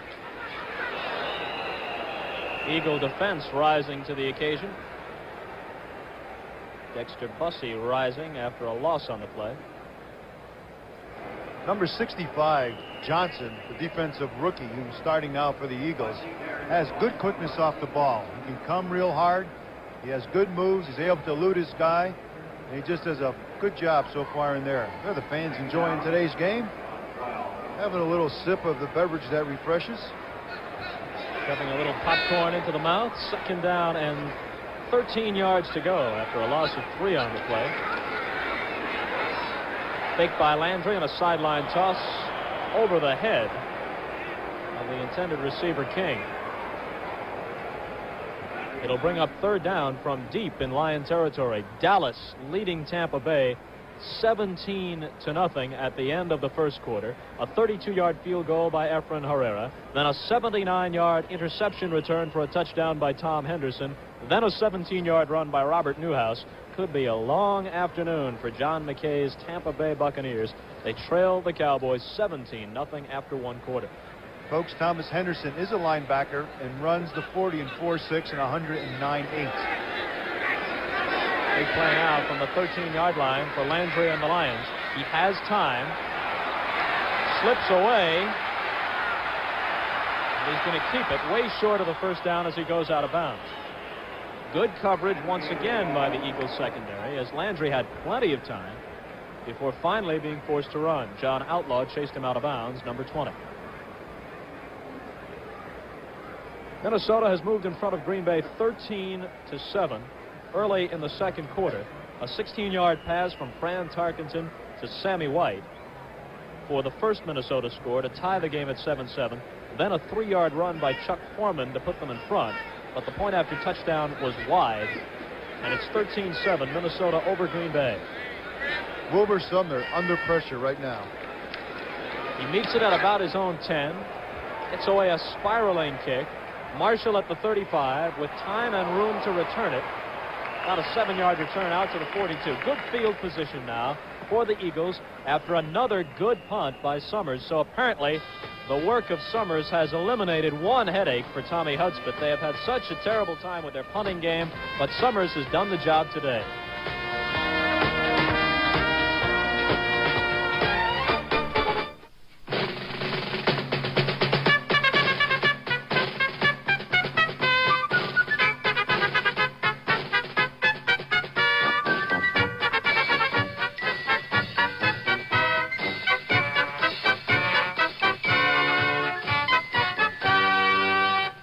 Now try and forget the 10th largest life insurance company in America, Lincoln National Life. We're easy to remember.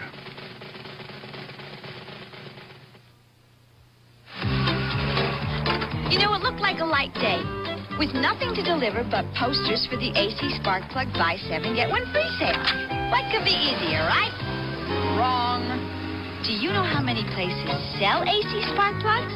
And everyone with a poster like this is selling 8 AC Spark Plugs for the price of 7, as long as supplies last. Sure, getting a free AC Spark Plug is a great idea. But you better move fast. Someday, Archie wants to buy a business. I want to see Kelsey's bar turned into Bunker's bar. At 8:30, 7:30 Central and Mountain.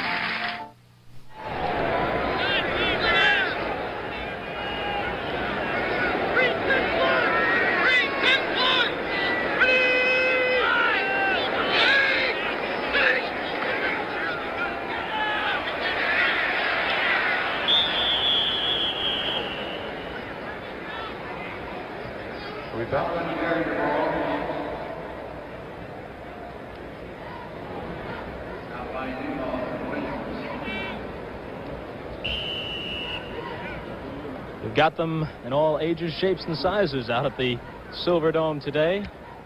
Fan looking on as Levi Johnson made the tackle that time. Pickup of 6 on the play. 2nd down and about 4. Ball across midfield now for Jaworski and the Eagles. Fake to Sullivan. Jaworski wants to throw under pressure and broken up by Charlie West. And let's see, are they going to say that Carmichael held on off the deflection? Apparently so. Carmichael grabbed the ball, and it will count as a completed pass. We'll look at it again. It's questionable, but with Carmichael's big hands, it's play action, faking to the backs. Now he's looking for Carmichael over the middle. A good rush by O'Neal. The ball is put on the money. Carmichael juggles it here. Now let's see if he has it. Yes, he does. He does have it. He caught that ball as a good call by the officials. Cal Lepore could be proud of his group. Good coverage by the Lions, but Carmichael with an outstanding individual play. 1st and 10 from the 36-yard line. Sullivan gets the call straight up the middle. Tom Sullivan very close to a first down before Doug English and Charlie West combined to bring him down, and they will measure to see just how close Tom Sullivan got. Dick Vermeil must have heard me at halftime, because I felt that they had to get the ball to Sullivan more than they were getting to him in the first half. And so far, he's carried the ball 3 times in the second half, and a drive by the Eagles is impressive. We mentioned this during the half, Nick. Vermeil is the kind of coach who will make adjustments at halftime. Obviously, all coaches do, but he's the kind of guy that will make some major moves. Well, Vermeil works 18 to 20 hours a day. It's a first down for the Eagles, so they keep their drive going. And he should have the ability, working those long hours, to have 4,700 charts ready to make adjustments. Those coaches work hard. Early in the second quarter, at Baltimore, the Colts lead Buffalo 7-0 on a 9-yard run by Ron Lee. He's subbing for an injured Roosevelt Leaks for the Colts. They've got about 10:35 to play in the third quarter here. Trailing 10-7, the Eagles are driving. Hogan going around the left side. Williams chasing him and riding him out of bounds. And almost riding him into the third row. That was great blocking. First by Walters, the tackle, and then by Tommy Sullivan, who cuts 2 guys down. And Hogan just sprints to the sideline and again gets the second down situation, 2nd and 5, but real good blocking by the offensive line. The Eagles have been suspect, their offensive line, for the last 2 games. Jaworski having been sacked last game 5 times by the Rams. John Smith with another field goal, this one from 17 yards, 10:16 to play in the third quarter. New England leads the Jets 20-14. Second down play from the Lions 20. Hogan slipping tackles. Great piece of running by Hogan. Down to about the 2. Mike Hogan could have been stopped about 3 or 4 times. Just great individual running by Hogan.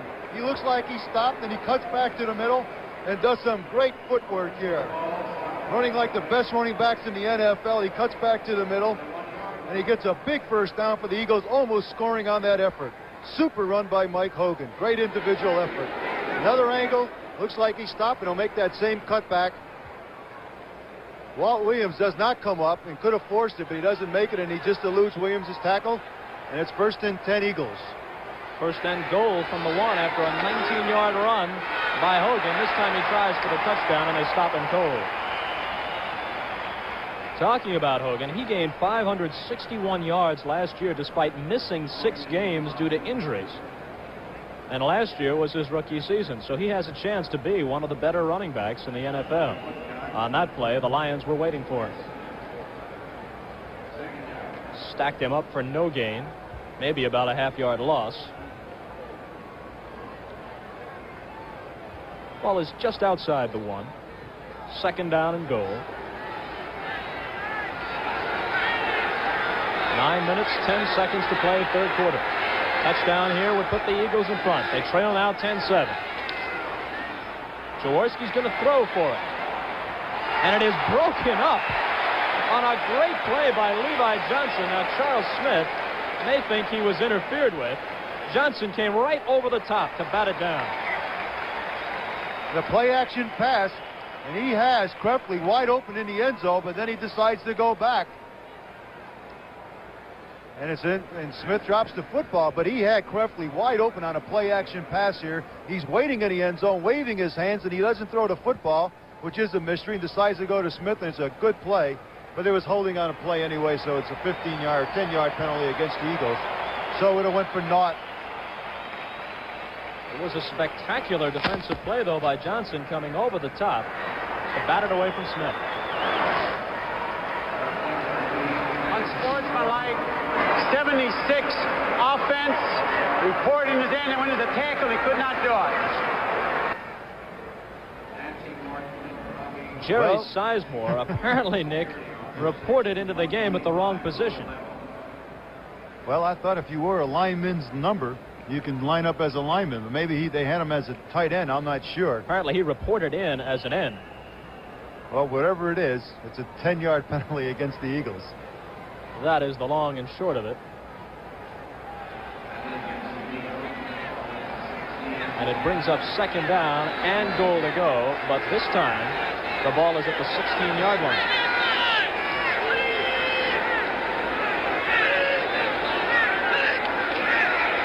Jaworski. Broken up again. Smith was there, and so was Wally Henry, number 89, and there's Bill Berge watching from the Eagle bench. So the Eagles, who were knocking at the door, first and goal from the 1, now face third and goal from the 16. The veteran Charlie West for the Lions had that completely smelled out, and when Smith angled in, West was step for step with him. There's Jaworski. He is the kind of guy who can really pump a team up in the huddle. He's a very animated player, exuding enthusiasm. Of course, enthusiasm grows when you put points on the board. And the Eagles have not done that too well so far this year.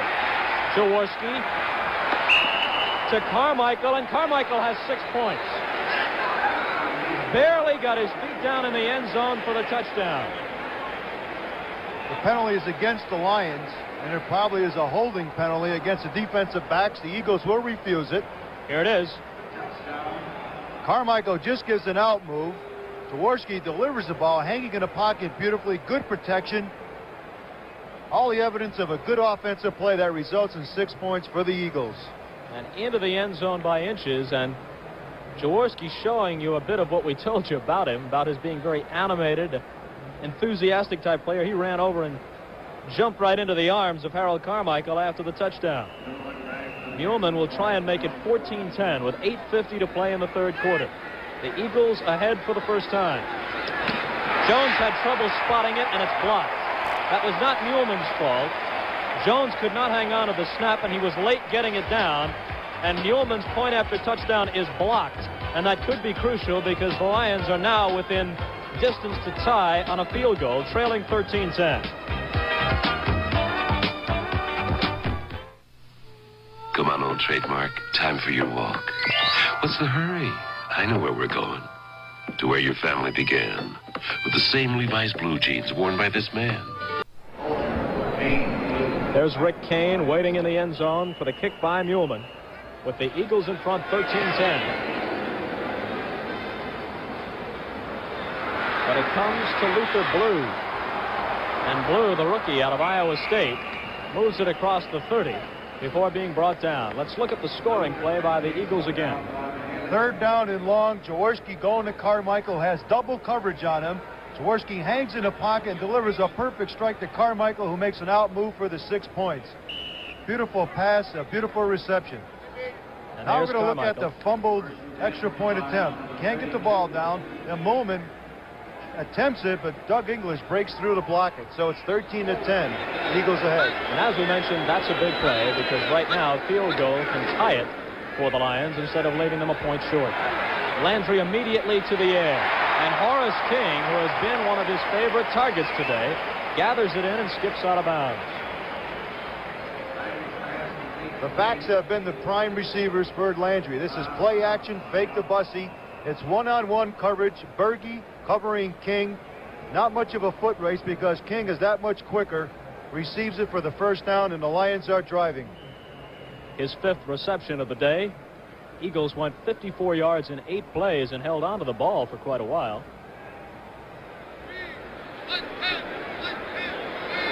As they took the lead at 13-10. Charlie Sanders in motion. The give is to King out near midfield before being stopped.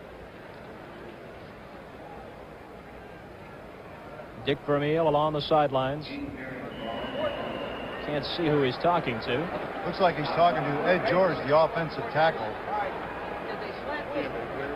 I don't know what his concern is. The offensive line did an excellent drive on our last Eagles drive. Second down, 7 from midfield for the Lions. Exactly 8 minutes to play in the third quarter.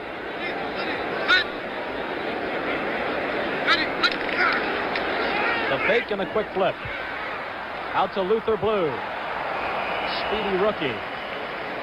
Close to a first down before Carl Hairston made the tackle. It is a Lion first down at about the 42-yard line of Philadelphia. Terry Bradshaw having a good day at Cleveland. His third touchdown pass, 14 yards to Lynn Swann. 10:57 to play third quarter. Pittsburgh 21, Cleveland 14. And Archie Manning with his second touchdown run. This one a 2-yard scamper. New Orleans, with 7:36 to play in the second quarter, has taken a 14-7 lead on the Bears.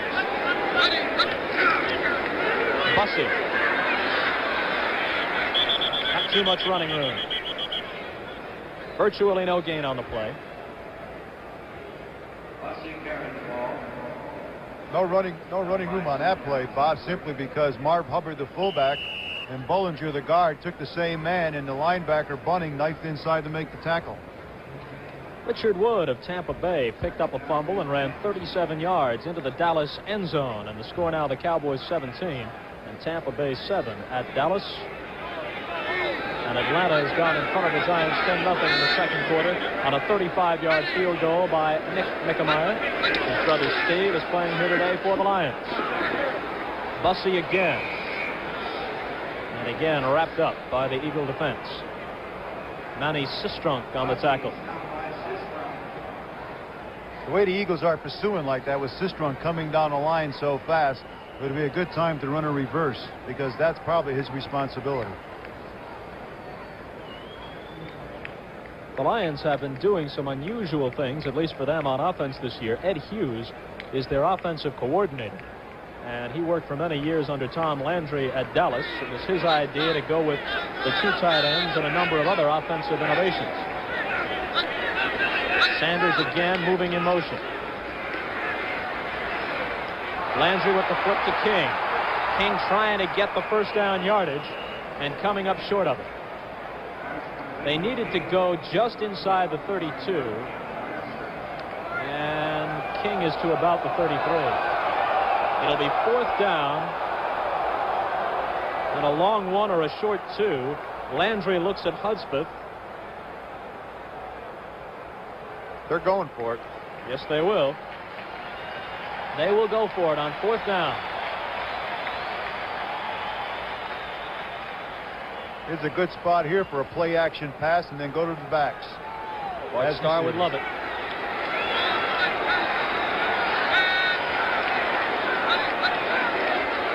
They keep it on the ground, picking up the first down, bouncing off tacklers. Horace King with more than enough to keep the Lions drive alive. The Silverdome crowd approves. Randy Logan made the tackle, but way too late.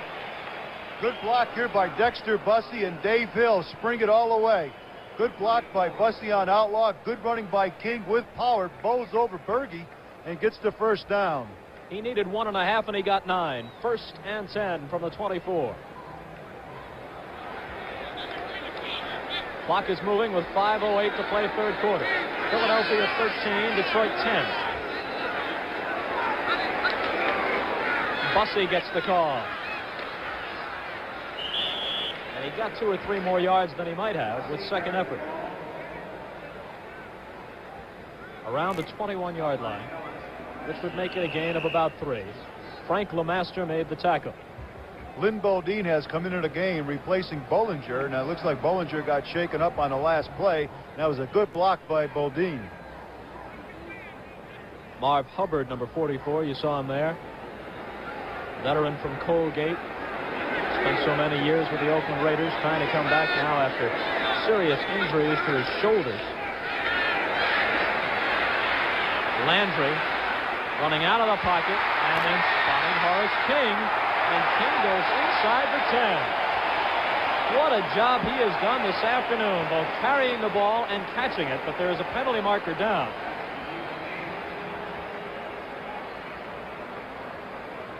Well, Landry is clapping his hands, so it may be against the Eagles. Might be a face mask call, Nick.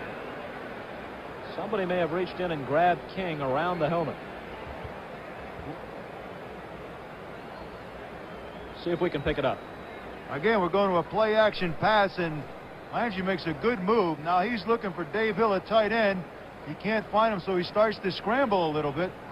And Horace King, who has been in the right place at the right time all day, makes the reception, puts a good move back to the inside. And let's see if we can pick up that penalty. A face mask on the defense. Face mask. I don't know how the officials could pick up a face mask in that pile, but they did. What a day so far for Horace King. 60 yards on pass receptions, 50 yards rushing, 110 yards total offense, and still 4:12 to play in the third quarter. Last day of the season. Thank you, Commissioner. First and goal from the Lions. Rick Kane, number 32, is in the running back spot. Straight ahead play, gains about 2. Horace King picking himself up after being brought down by John Bunting and Manny Sistrunk. Manny Sistrunk, a cousin of Otis Sistrunk of the Raiders. Right. Landry really has not gone to his tight ends that much, and this may be a situation where he would. Kane goes out. Bussey comes back in, along with King in the backfield. From the 6, Bussey. Down near the 3-yard line. He has scored the only Lion touchdown so far on a 14-yard run in the first quarter.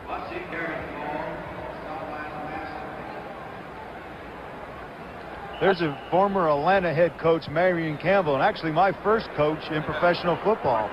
He's given the defensive signals to the Eagles and has found a home back in Philly again.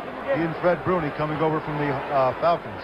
Campbell, who flashes the defensive signals, and Bill Davis, who is doing it this week rather than Vermeil flashing the offensive signals. They each wear yellow shirts on the sidelines so they can be distinguished by the players on the field. All the other coaches in white shirts. A third down play. They need the touchdown. And Landry has Bussey for the score. So Bussey has scored once on the ground and once through the air, and the Lions are back in front.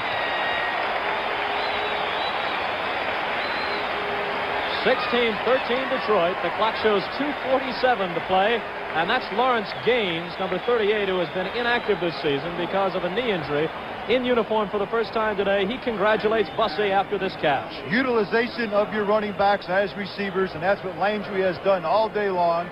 The King and Bussey, that one to Bussey, resulting in a great touchdown for the Lions. They went 68 yards in 12 plays to regain the lead, and now a big point after, attempted by Steve Mickemeyer. It's through there. And that missed extra point, actually blocked extra point earlier, looms even larger because now the Eagles need a touchdown to do them any good. A field goal will not tie it.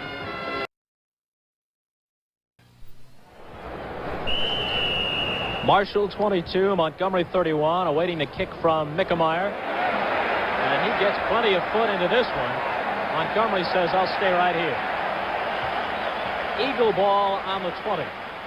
After a 68-yard drive in 12 plays by the Lions as they go back in front, 17-13.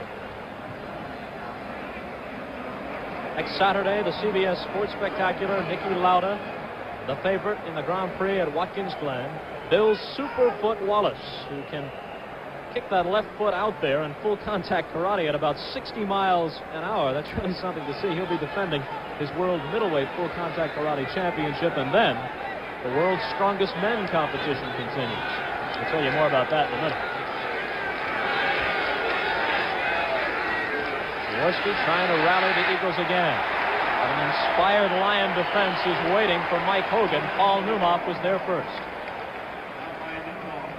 I wonder if that Superfoot in that karate championship could kick a football. He kicks with his heel. Well, I don't know if that would work. I don't think that's illegal football. in the NFL. Might not be illegal, but it might be ineffective.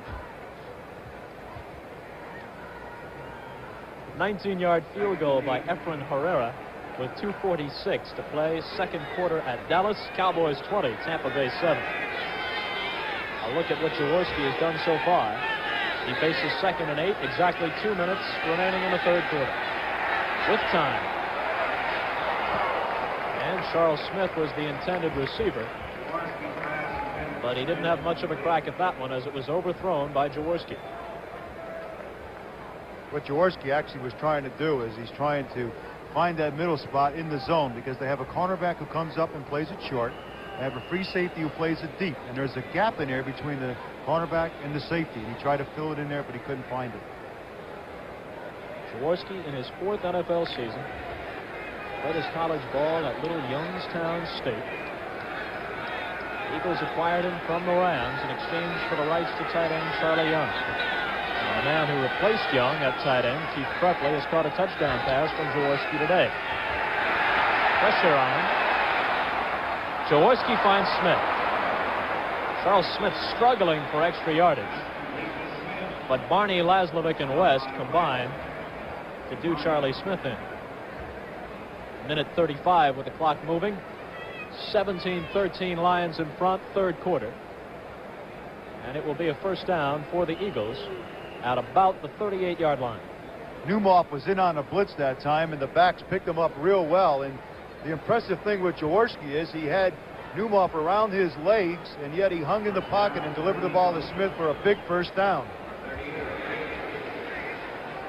Loose football on the pitch as Hogan couldn't find the handle. Now he starts back the other way, and he may turn this into a decent gain. Well, he got 2 out of it,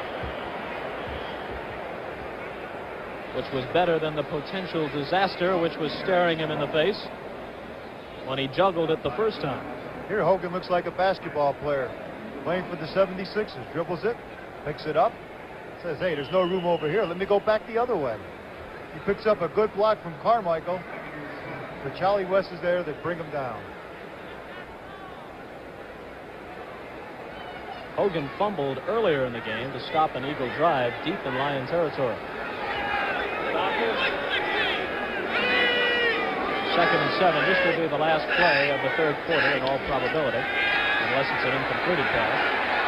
Jaworski firing along, and it is most certainly complete to big Harold Carmichael, and he is shoved out of bounds by Walt Williams. But now the Eagles are in Lion territory, but perhaps the play will be called back. There may be a holding call on the Eagles. The blitz is on again.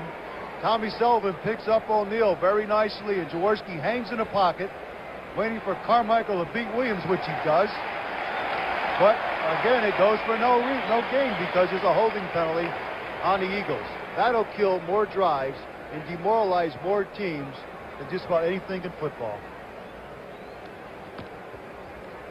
And it, of course, stops the clock with 16 seconds to play, period number 3. Holding 64, offense, 2nd down. Ed George is detected holding. Surprise replacement for the Lions is Charlie Weaver, number 59. I didn't expect to see him today, but he's out there. He makes his first appearance playing with a painful hamstring pull. Jaworski needs 17 yards now on 2nd down from his own 31. Look out, pressure from Laslovic. Jaworski steps around it and lobs one out to Carmichael. And Harold Carmichael goes out of bounds in Detroit territory. Jaworski doing a good job of avoiding Laslovic and completing the pass. Let's look at it again. Laslovic putting the big rush on. Jaworski here reminds you of a young Roman Gabriel. People all over him, hanging in the pocket, making a desperation throw right on the Bucks. Gabriel would have to feel proud of a guy like Jaworski. And the long reach by Harold Carmichael didn't hurt him at all on that play. 6'8" Harold Carmichael, who was a basketball center, not surprisingly, at Southern University. They get the first down at the Lion 46. Jaworski's going to keep it in the air. And almost intercepted. Walt Williams had a crack at picking it off and couldn't hang on. The rookie from New Mexico State. This is not really meant to be a criticism of Carmichael, but he is really pooped and really tired and really does not run the best of patterns this time. And Jaworski almost throws an interception because of it. Carmichael does leave the ball game, and Papali comes in to replace him. 2 seconds remaining in the 3rd quarter. 2nd down and 10 from the Lion 46. Sullivan and Hogan remain as the running backs. And Hogan gets the call, and the Lions are not the least bit fooled, especially Paul Neumoff, who drags him down as the quarter comes to the close. That's the end of the third quarter with the score. Detroit 17 and Philadelphia 13. We now pause for a word from your local station. CBS brings you highlights from Elvis Presley's last 2 concerts in a 1-hour special tomorrow night at 8, 7 Central and Mountain on CBS.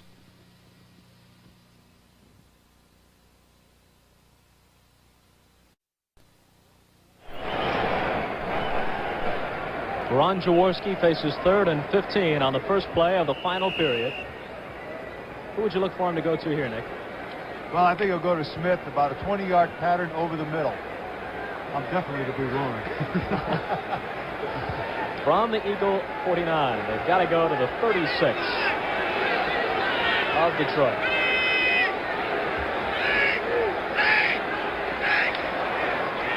Jaworski on a long count. Over everybody's head. There is a flag down on the play. It's encroachment by the Lions. It'll be a 5-yard penalty. The Eagles will take it, and it'll set up a 3rd down and 10 situation. He should have went to Smith on that play, because Smith did go up over the middle about 20 yards and did look open. Carmichael was the intended receiver, but that was obviously way over his head.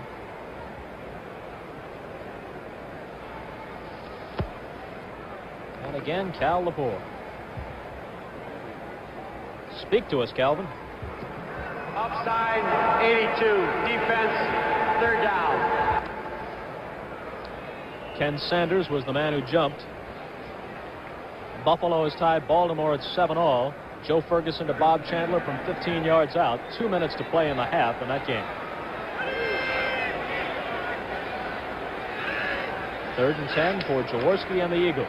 The Polish rifle. Rifles that one into the arms of Charles Smith. And I guess you were thinking right along with Dick Vermeil that time, Nick. Well, there's been open all day long, and you just wonder when Jaworski was going to call that play, because the backs are playing off and the linebackers are playing up.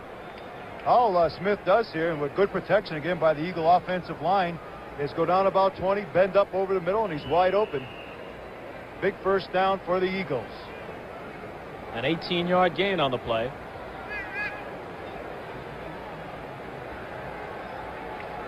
Less than a minute gone by in the 4th quarter. Detroit 17, Philadelphia 13. And the Eagles driving. The pitch back to Tom Sullivan. To about the 22, maybe 23-yard line. There's Lem Barney, number 20.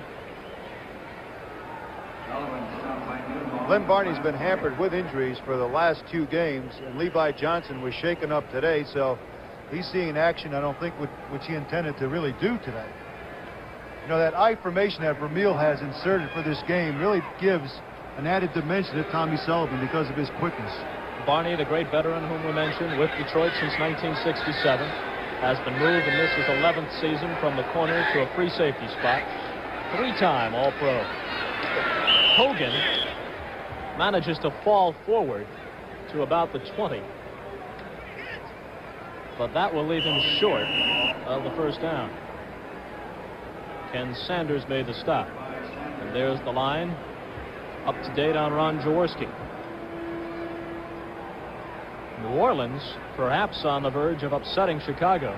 21-7 now. A 34-yard pass. Archie Manning to Chuck Muncie with a minute to play in the first half. 21-7. Saints over the Bears. I would look for Tommy Sullivan getting the toss back on this play. As you saw, the Eagles need 2. Sullivan takes the handoff. West is right there. Neumoff comes over to help, and Sullivan didn't get it.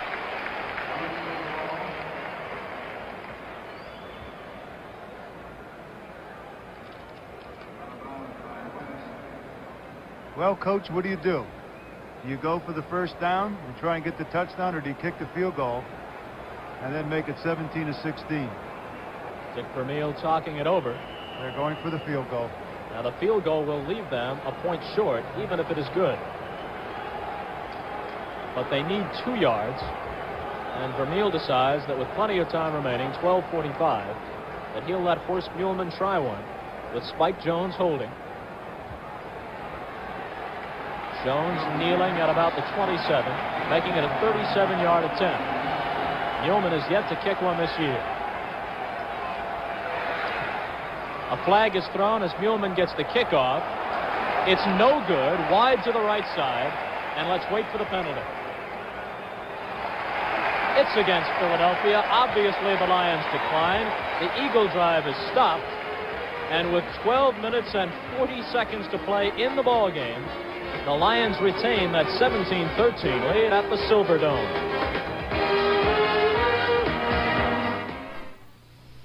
When you farm your own land, the work never ends. But you do it with pride and all the strength you can muster. But now comes Miller time. Time to head for the best tasting beer you can find. America's quality beer, Miller High Life. When it's time to relax, one beer stands clear. Someday, Archie wants to buy a business. I want to see Kelsey's bar turned into Bunker's bar. At 8:30, 7:30 Central and Mountain. A reminder about the CBS Sports Spectacular coming up on Saturday, 4:30 p.m. Eastern Time. The U.S. Grand Prix auto race from Watkins Glen, New York. World Middleweight Full Contact Karate Championship from Indianapolis. Bill Superfoot Wallace undefeated, putting his title on the line. And then people trying to bend steel bars in their bare hands in Phase 2 of the World's Strongest Men competition. Lions with the ball and the lead at 17-13.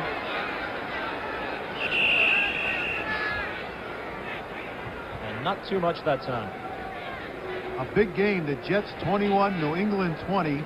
A 44-yard pass interception by Penn State graduate Greg Buttle, the linebacker. So it's the linebackers' day today. Henderson for the Dallas Cowboys and Buttle for the Jets. They lead New England 21-20 in a big game. We ought to take a count sometime on just how many Penn State linebackers are in the NFL. Got a couple of them here today, Laslovic and O'Neal for the Lions. Landry with a quick fake to Rick Kane. With time, he fires deep. David Hill was the intended receiver. John Outlaw was right with him. Over everybody's head. 3rd down 8.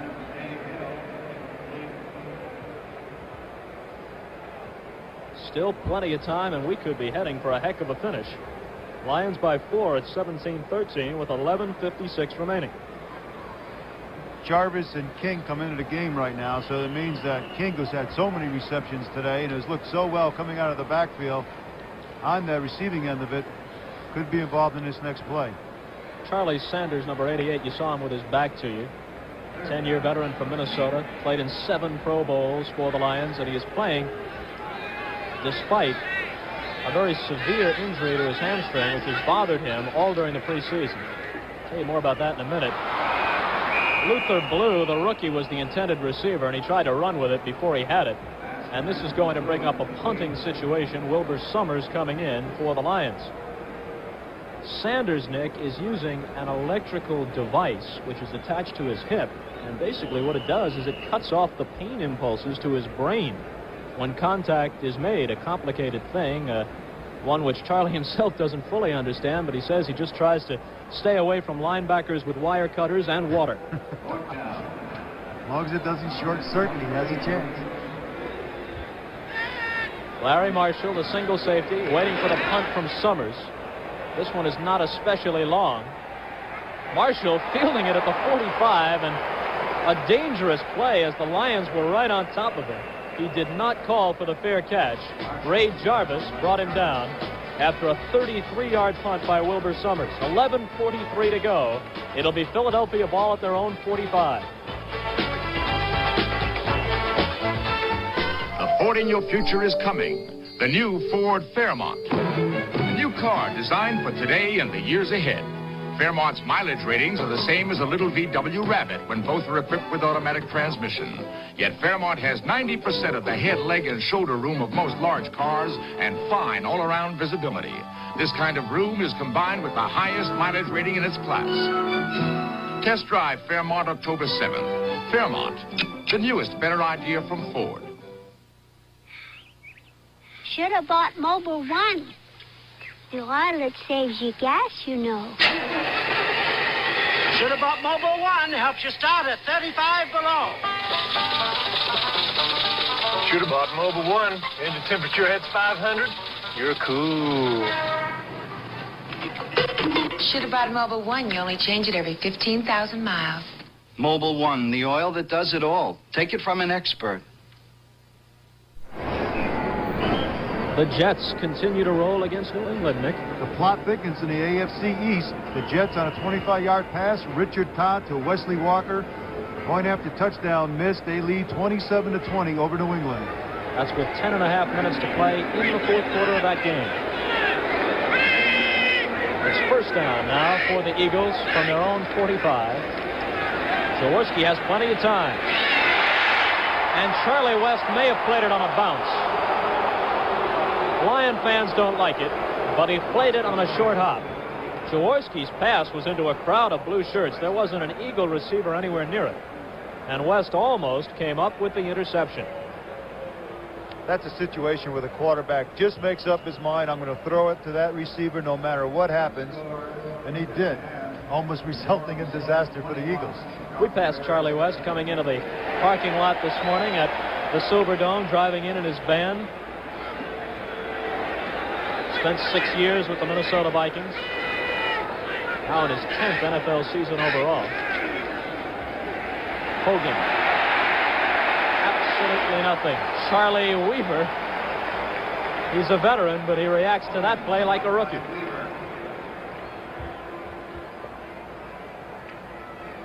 Landry watching from the sidelines. Greg right now is just gathering his thoughts, just trying to analyze in his mind what are the plays that are really been successful. If I get the ball back, what is the series of plays I want to call? Quarterbacks are always under the gun, always under pressure. They always have to make the right decision. Let's see what Jaworski has decided to do here. The play has been flashed to him from the sidelines. Inside 11 minutes. They need 11 yards. Pressure is on. They've got him from behind. Jaworski leaves the football on the turf. Nobody seems to want it. The play may have been whistled dead. Doug English eventually comes up with it. He recovered a fumble earlier by Hogan. Ernest Price was the guy who sacked Jaworski. Jaworski's hurt. He's down on the ground and he's hurt. Let's watch what happens. He's trying to tuck the ball under his arm. Starts to scramble, and he's pulled down from the back. Look at his knee. His knee's buckled up underneath him, and he drops the football, but they say it was dead. But he's down on the ground, and he's hurt. Here he goes again. See the knee? The knee's bent. He's down on the ground. He drops the football. A big blow to the Eagles because he's down. The backup quarterback is a question. Touch, the first computer TV. Magnavox Touch-Tune Color Television. Touch and lock in computer sharp color, computer fast. Touch, no need to fine-tune ever. Computer controlled color. Touch, even by remote. Star System Touch-Tune Color Television from Magnavox. Time to trade in for Touch-Tune. Trade in your old TV for any new Magnavox Touch-Tune Color Television and save big. On May 4th, a tornado struck Olathe, Kansas. We still haven't found the roof. Probably 2-3 miles on north of us. I was in the storm cellar when the storm hit. The next morning, the Allstate adjuster came out. Then on Saturday, he gave us a full settlement on the house and the barn. Under catastrophes, this is a normal procedure to get the money into the people's hands as quick as possible. Allstate settled the claim a lot quicker than I expected. They were just great. Help when you need it. That's a promise from the Good Hands people. The next time the Eagles have the ball, we're going to see Roman Gabriel at quarterback. Jaworski was carried off the field apparently with a knee injury. Spike Jones punts on fourth down. Dick Geron, the only man back. There's Geron, number 26, who'll let it roll. And it works out well for the Eagles. They down it at about the 11. 49-yard kick by Spike Jones. Here it is again. You don't like to see these things happen to anybody in the NFL, but look at his knee right there. You can see his knee buckled up underneath him, and it does look serious because Jaworski is in pain, and they did carry him off the field. Here he is being carried off the field, and they are working on it feverishly on the sideline. And Roman Gabriel, meantime, loosens his arm on the sidelines.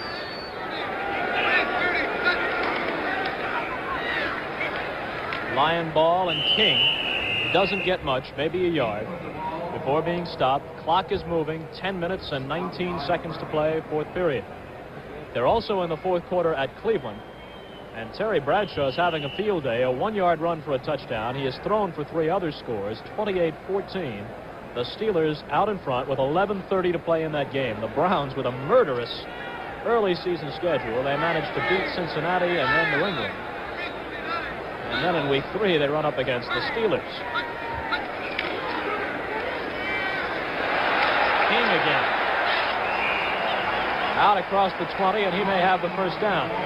Actually, I'm sorry, Nick, go ahead. No, I just said good blocking, but Jaworski, instead of having a knee injury, as we anticipated, a break, I think, for the Eagles, he just has a sprained ankle. I'm sure it's a seriously sprained ankle, but yet not much as bad as a bad to knee. A knee injury, That's obviously. Right. But he is in pain, and they are icing it on the sideline. But a big first down for the Lions on that last run by King. And King's having an excellent day today. 64 yards and 12 carries, 60 yards on 7 pass receptions. King again. Ramsey staying with a hot hand, but this time Bill Berkey snuffs it out. Jaworski spread out behind Roman Gabriel and Herb Lusk, who is helping Gabriel warm up on the sideline. Bob, I'm surprised they haven't taken him into the locker room to get that ankle x-ray. I'm sure the doctor has looked at it on the sideline, but they need an x-ray to tell if it's broken or not. 8:40 showing on the fourth quarter clock at the Silverdome. Dexter Bussey gets the call on a second down play. Bussey pushing forward. Frank LeMaster and Carl Hairston stopped him. This is a big 3rd down and 5 for the Lions, and if they keep to the pattern of the game, they will go to one of their running backs on about a 5 or 6 yard hookup, which has been working all day for Landry. Now Jaworski back on his feet and walking around on the sideline. You know, when they tell you the NFL players are in it for the money, and you see a man trying to get back into the game with an ankle injury like that, you wonder. Well, Jaworski's the kind of guy that has that schoolboy enthusiasm. You can see that on the field. King. Good defensive play. Sanders finished him off as he came up from the outside. There it is, 3rd and 5, and Landry goes conservative, giving the ball to King. Sanders comes up and just finishes off the play. Tom Ehlers was really the man who made the play, though, tripping King up. Watch Ehlers, 59, fight off the block by Bussey. And then Sanders comes over. So the Lions have to punt with 7 minutes and 10 seconds to play in the game. Summers, number 10, and waiting back at his own 35 is Larry Marshall. Summers with plenty of time to get it away. Marshall backtracks to the 28 and finds a hole. Marshall across midfield into Lion territory. Excellent punt return, and the Eagles are in business with 6:55 to play.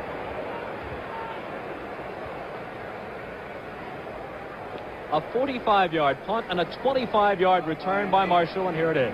Marshall makes a good step here and busts up the middle here. He runs into Dennis Franks, the backup center, which slows him up and just gives the defense enough time to bring him down.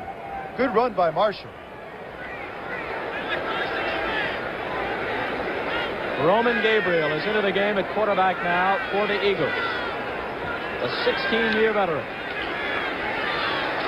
Gives the ball to Sullivan, and there's a penalty marker on the play as Sullivan gets about 5 yards. Looked like a legal procedure on the Eagles.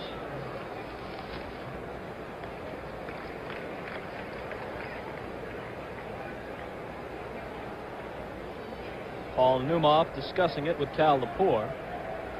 Well, the play didn't gain much yardage, but you'd like to probably bring them back another 5 yards because they are in your territory. And that's exactly what they're going to do.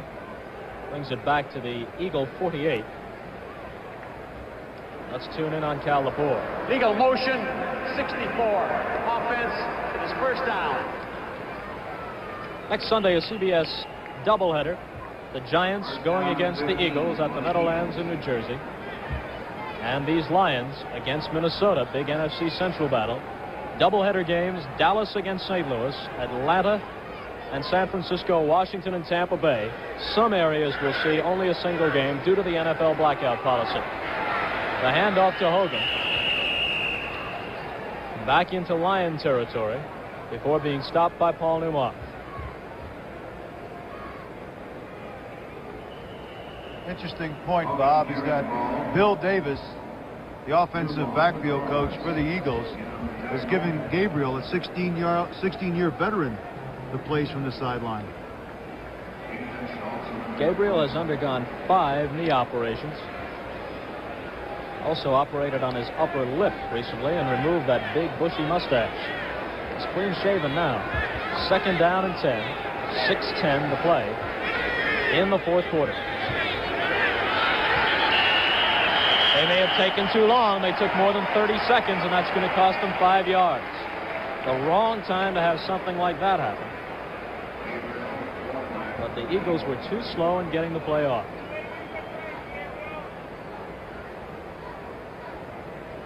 Gabriel is the type of quarterback who likes to check off at the line of scrimmage. And having played against Gabe a few times, what we used to do is come up and fake a blitz to get him to check off the play. And as soon as he would check off the play, we would then go back into our normal coverages, causing just a little confusion. Just give him another little thing to think about. 4 years ago, the Eagles mortgaged much of their future by giving Harold Jackson, Tony Baker, and 2 #1 draft choices to the Rams for Gabriel. Gabriel firing deep on a 2nd down play. Len Barney was the closest man to it. Check it, that was James Hunter, number 28, not Barney. But in any event, an incomplete pass, bringing up 3rd down and 15 with 5:58 to play, and the ball at the Eagle 48. Looked like a wounded duck. Left the hands of Gabriel. Did not exactly sail out there as a perfect spiral. That's Wally Henry, number 89, a free agent from UCLA. Dick Vermeil, of course, familiar with him from his college coaching days. Signed him up this year with the Eagles. Gabriel with time. This one looks a little better, but the result is the same. Incomplete over the middle. Wally Henry, 89, may have been the intended receiver. But it brings up a punting situation for the Eagles, and time is growing short. There's Charlie West. Strong safety who's happy about the way things went on that series as the Eagles were stopped. 5:53 remaining. Today we have 2 doubleheader games, the Cardinals and the Redskins at Washington and San Francisco at Los Angeles. So check your local listings for the game in your area. And again, some cities will only see a single game due to the NFL blackout policy. Dick Duran awaiting the kick by Spike Jones, and Jones line drives it. It will go out of bounds with Duran grabbing it around the 15-yard line. 39-yard kick by Spike Jones, who is one of the better position-type punters in the NFL. He tries to get it inside the 20, and generally he's pretty successful. Atlanta 10-3 over the Giants in the fourth quarter. Atlanta's kind of surprising this year. Lehman Bennett has put together a strong offensive team. Even though that Bartkowski's out for the year with a knee injury, or at least for 6 games, Scott Hunter is really leading that team. Greg Landry trying to move the ball and eat up some time. Lions 17, Eagles 13. Bussey on the carry. Out across the 15-yard line. Gain of 3. It'll be 2nd down and about 7. 5.5 minutes to play. Clock is moving. Both teams have the full complement of timeouts. 3 remaining for each. Let's see if Landry stays with a conservative pattern. King and Bussey are his running backs. He's going to throw this time. Quick one to the sideline. Jarvis gathers it in, and Herman Edwards bumps him out. Landry's pass coming to Jarvis. Out of bounds by Edwards.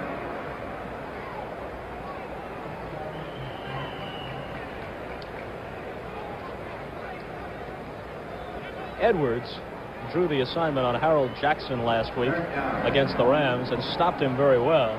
Also intercepted a pass. I believe inadvertently earlier we'd given credit for that to Walt Williams of the Lions, which would have been a neat trick since the Lions were playing New Orleans at the time. 5:08 remaining. Third down and about 1. King trying to get that first down yardage. And they'll stop the clock and possibly measure. That was a one-on-one situation with Lem Barney, the cornerback, and Horace King. No one blocking Barney. It was just do or die for King to make the first down. Here it is. Barney's in a good tackling position and King driving for the first. We'll have to take a look at it to see whether or not the Lions made the first down. I think you meant to say outlaw on that play, Nick. Oh, that's right. What am I? It is John Outlaw. Sorry. No problem. And they get the By first. the nose of the football, they've got the first down. They keep it going. Each club now has 17 first downs. 5:01 to play. And as we grow closer to the end of the ball game,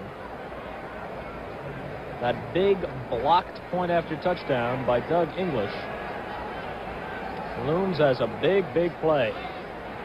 Had it been good, the Eagles would be in position to tie with a field goal. Now they need a touchdown to win it. King on first down. Flag is down on the play. Pete Lazatich, number 73, made the stop. Former San Diego Charger player. Holding call, the preliminary indication against the Lions. The penalty stops the clock with 4:38 remaining. I'm sure the Eagles will take the penalty because they want to back up the Lions as deep as possible in their own territory. So if in fact the Lions do punt, the Eagles will come up with good field position.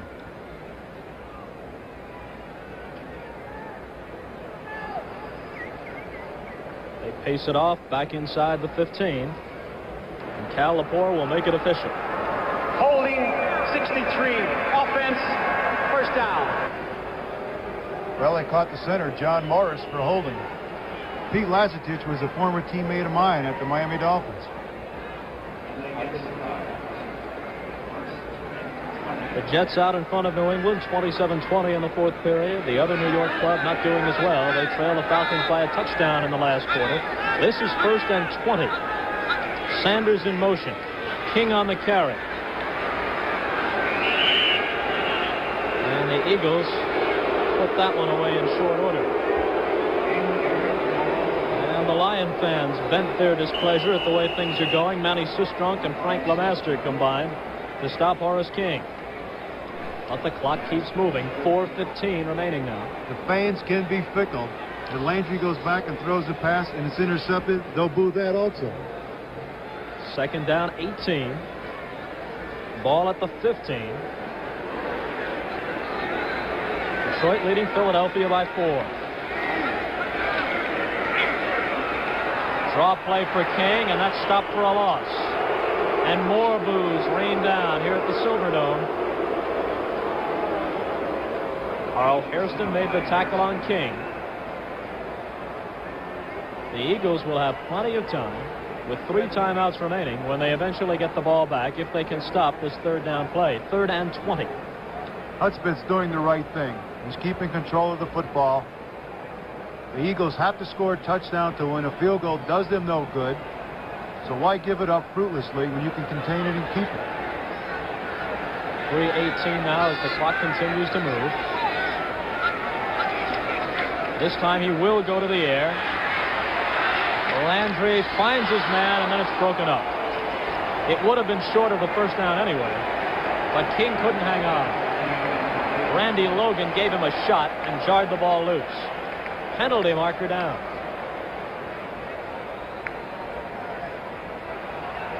And the Detroit players are clapping their hands, and Bill Bergey is screaming at Cal Lepore.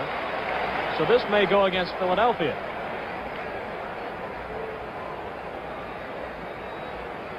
It's a defensive penalty, so it's an automatic first down.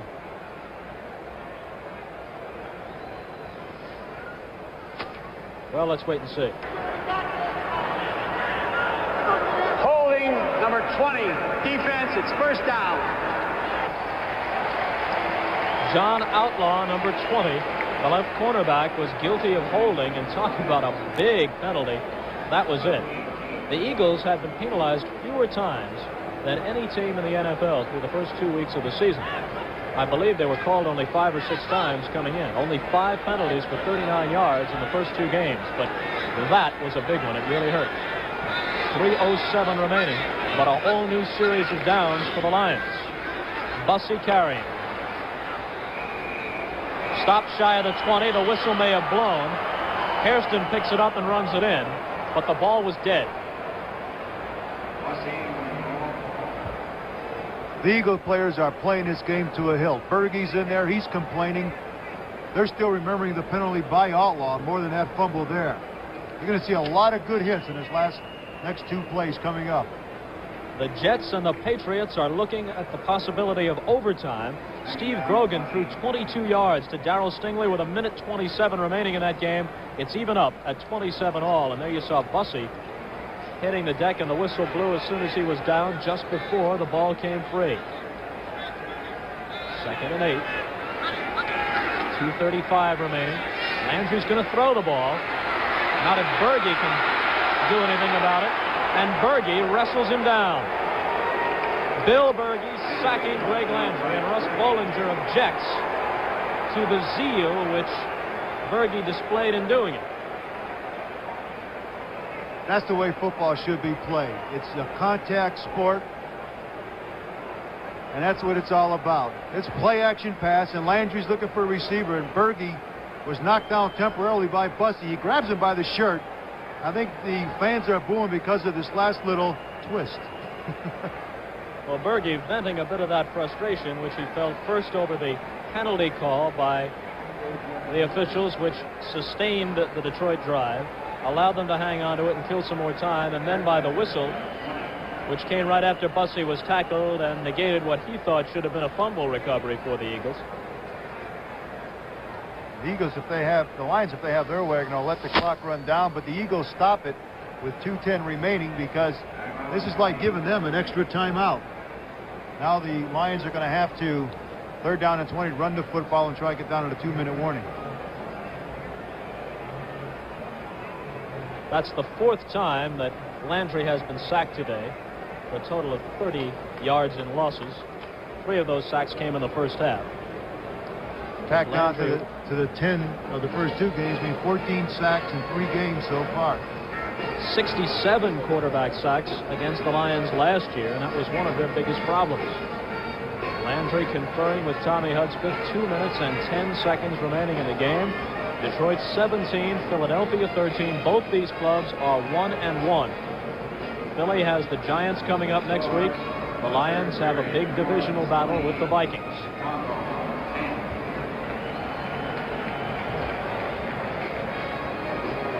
Jaworski back up on his feet, and the ice pack off of his right ankle.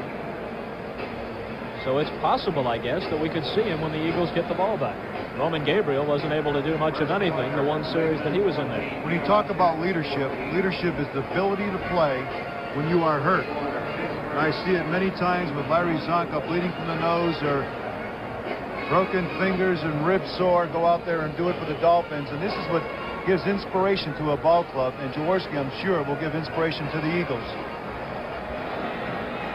3rd down and 20. The ball on the 7. So if the Eagles can come up with the defensive play here, they will almost certainly have good field position when they get it back. Bussey with a fumble! And this is even better field position than they might have anticipated. Frank LeMaster, number 55, grabbed the fumble by Bussey.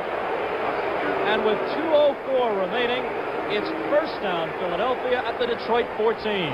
The man who's done everything all day long is the man who costs up the ball to the Eagles. A big hit, LeMaster jumping on the football. The Lions ahead 17-13 over the Eagles with 2:04 in the 4th quarter. And Jaworski limping comes into the ball game, and the Eagles are looking hot. The clock will stop after this play for the 2-minute warning.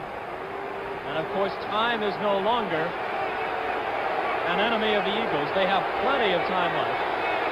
with 2 timeouts and more than 2 minutes. Sullivan. He fumbles the ball. The Lions have it. Lem Barney, the veteran, with a big play. Well, he's still on his feet.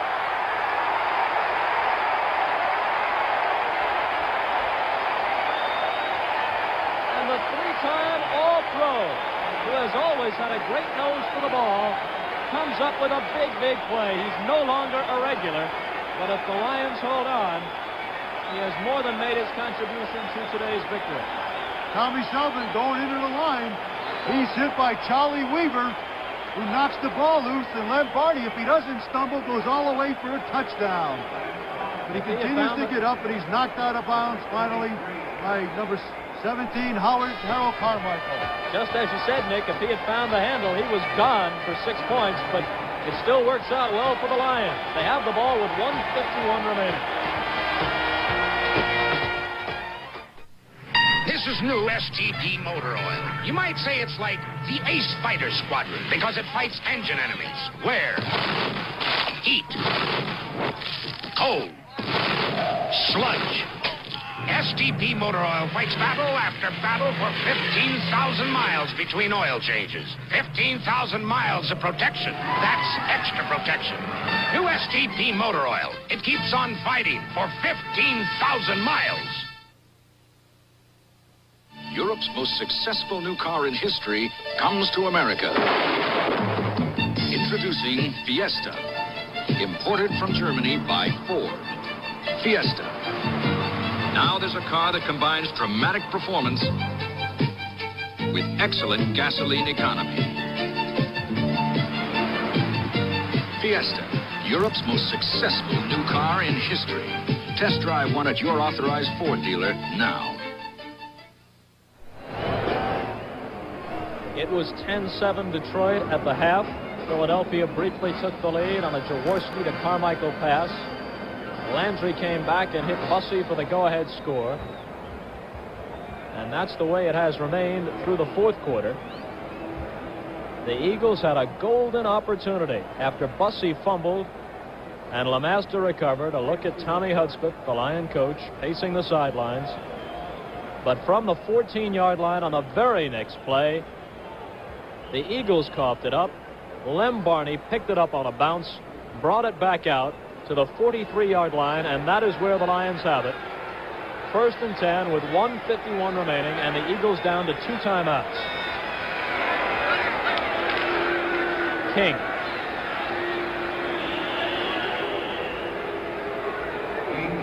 The Eagles letting the clock run for a while at least. Perhaps they'll wait until the next play. Charlie Johnson made the tackle. Well, the Eagles only have 2 timeouts left, so they can't take one now. They have to wait until after this play before they can take a timeout.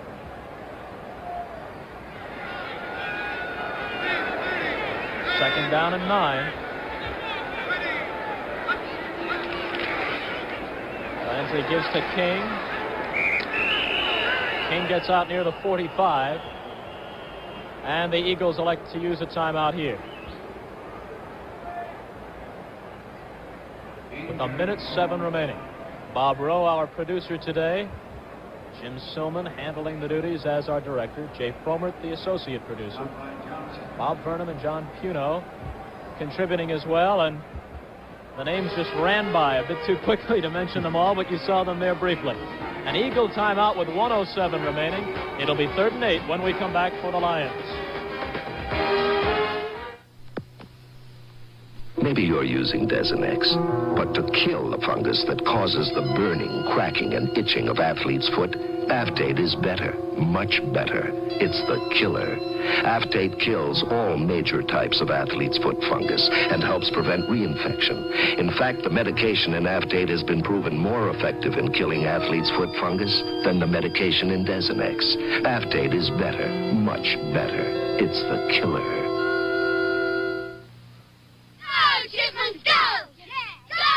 Cold night, Bob. Did you put in the Prestone antifreeze? Prestone. Who needs Prestone? 3rd down and 8. There you see the time remaining. The Eagles have 1 timeout yet to use. Rick Kane. The Eagles stop Kane and the clock as they call for a timeout with 59 seconds remaining. She can't believe she's on TV. She's pretty enough to be. Yeah, she sure is. The difference here now is the Lions are punting. Will probably pin the Eagles back deep in their own territory. And the Eagles will probably have a long way to go with no timeouts remaining. So a young Ron Jaworski is going to have his work cut out for him, is to utilize the clock without the advantage of timeouts. Here, Dick Vermeil here. Do you go heavy with the rush and try to block it or try and set up the return? No, I would go for the block. No question about that, because Sumner all day long has been kicking high spirals, not for distance, but it's had good hang time all day long. So I would go for the block here. Dexter Bussey, 62 yards and 20 carries today for the Lions. Horace King, 68 yards, also in 20 carries. Bussey ranked number 2 and King number 3 in NFC rushing stats coming into the game. Summers got it away with time to spare. Marshall at the 15. He'll try and get out of bounds. He does. Clock stops with 49 seconds remaining after a 42-yard kick by Wilbur Summers. And that punting game has finally come together this afternoon for the Lions. Jaworski limps back into the huddle, so he'll be the quarterback for the Eagles with 49 seconds remaining. Obviously, he's got to look to work the sidelines. Anything completed in the middle of the field, and the clock will continue to run. You're going to see the Lions' defensive secondary playing at least 12 to 13 yards off the ball, not wanting anybody to get behind them for the bomb. Got the extra defensive back in. Jaworski. The pass deflected and almost picked off. You see James Hunter, number 28, he's upset. One of his teammates got a hand on it, and had it not been touched, it would have been right into Hunter's arms for the interception. Len Barney had a shot at it also. That would have been a great play to be able to pick up the fumble and go with it and then finish the game off with an interception. Again, Jaworski decided to go down the middle looking for a 25 or 30-yard gain and then a hurry-up huddle. That took 6 seconds, 43 seconds remaining.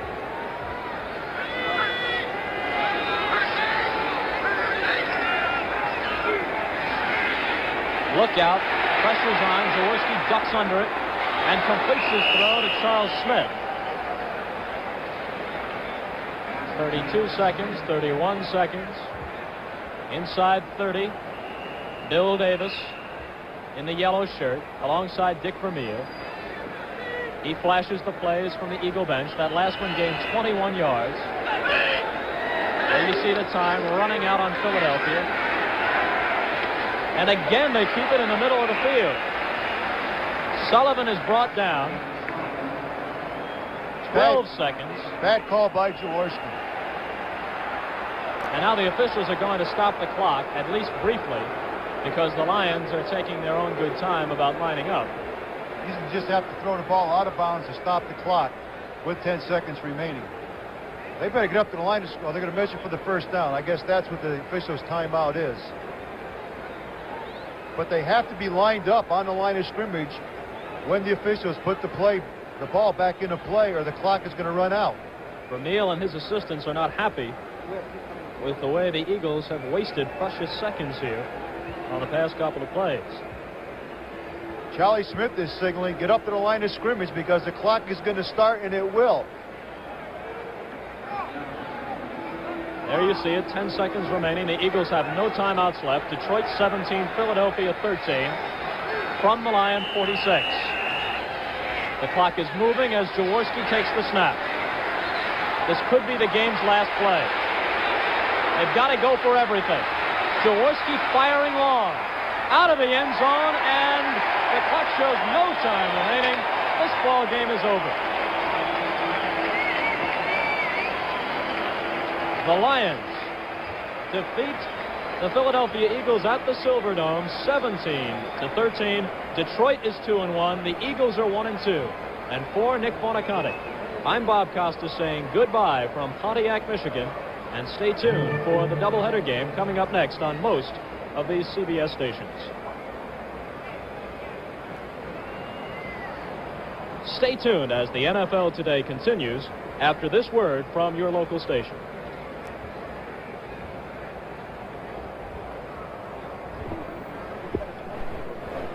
Jimmy, I didn't get the card.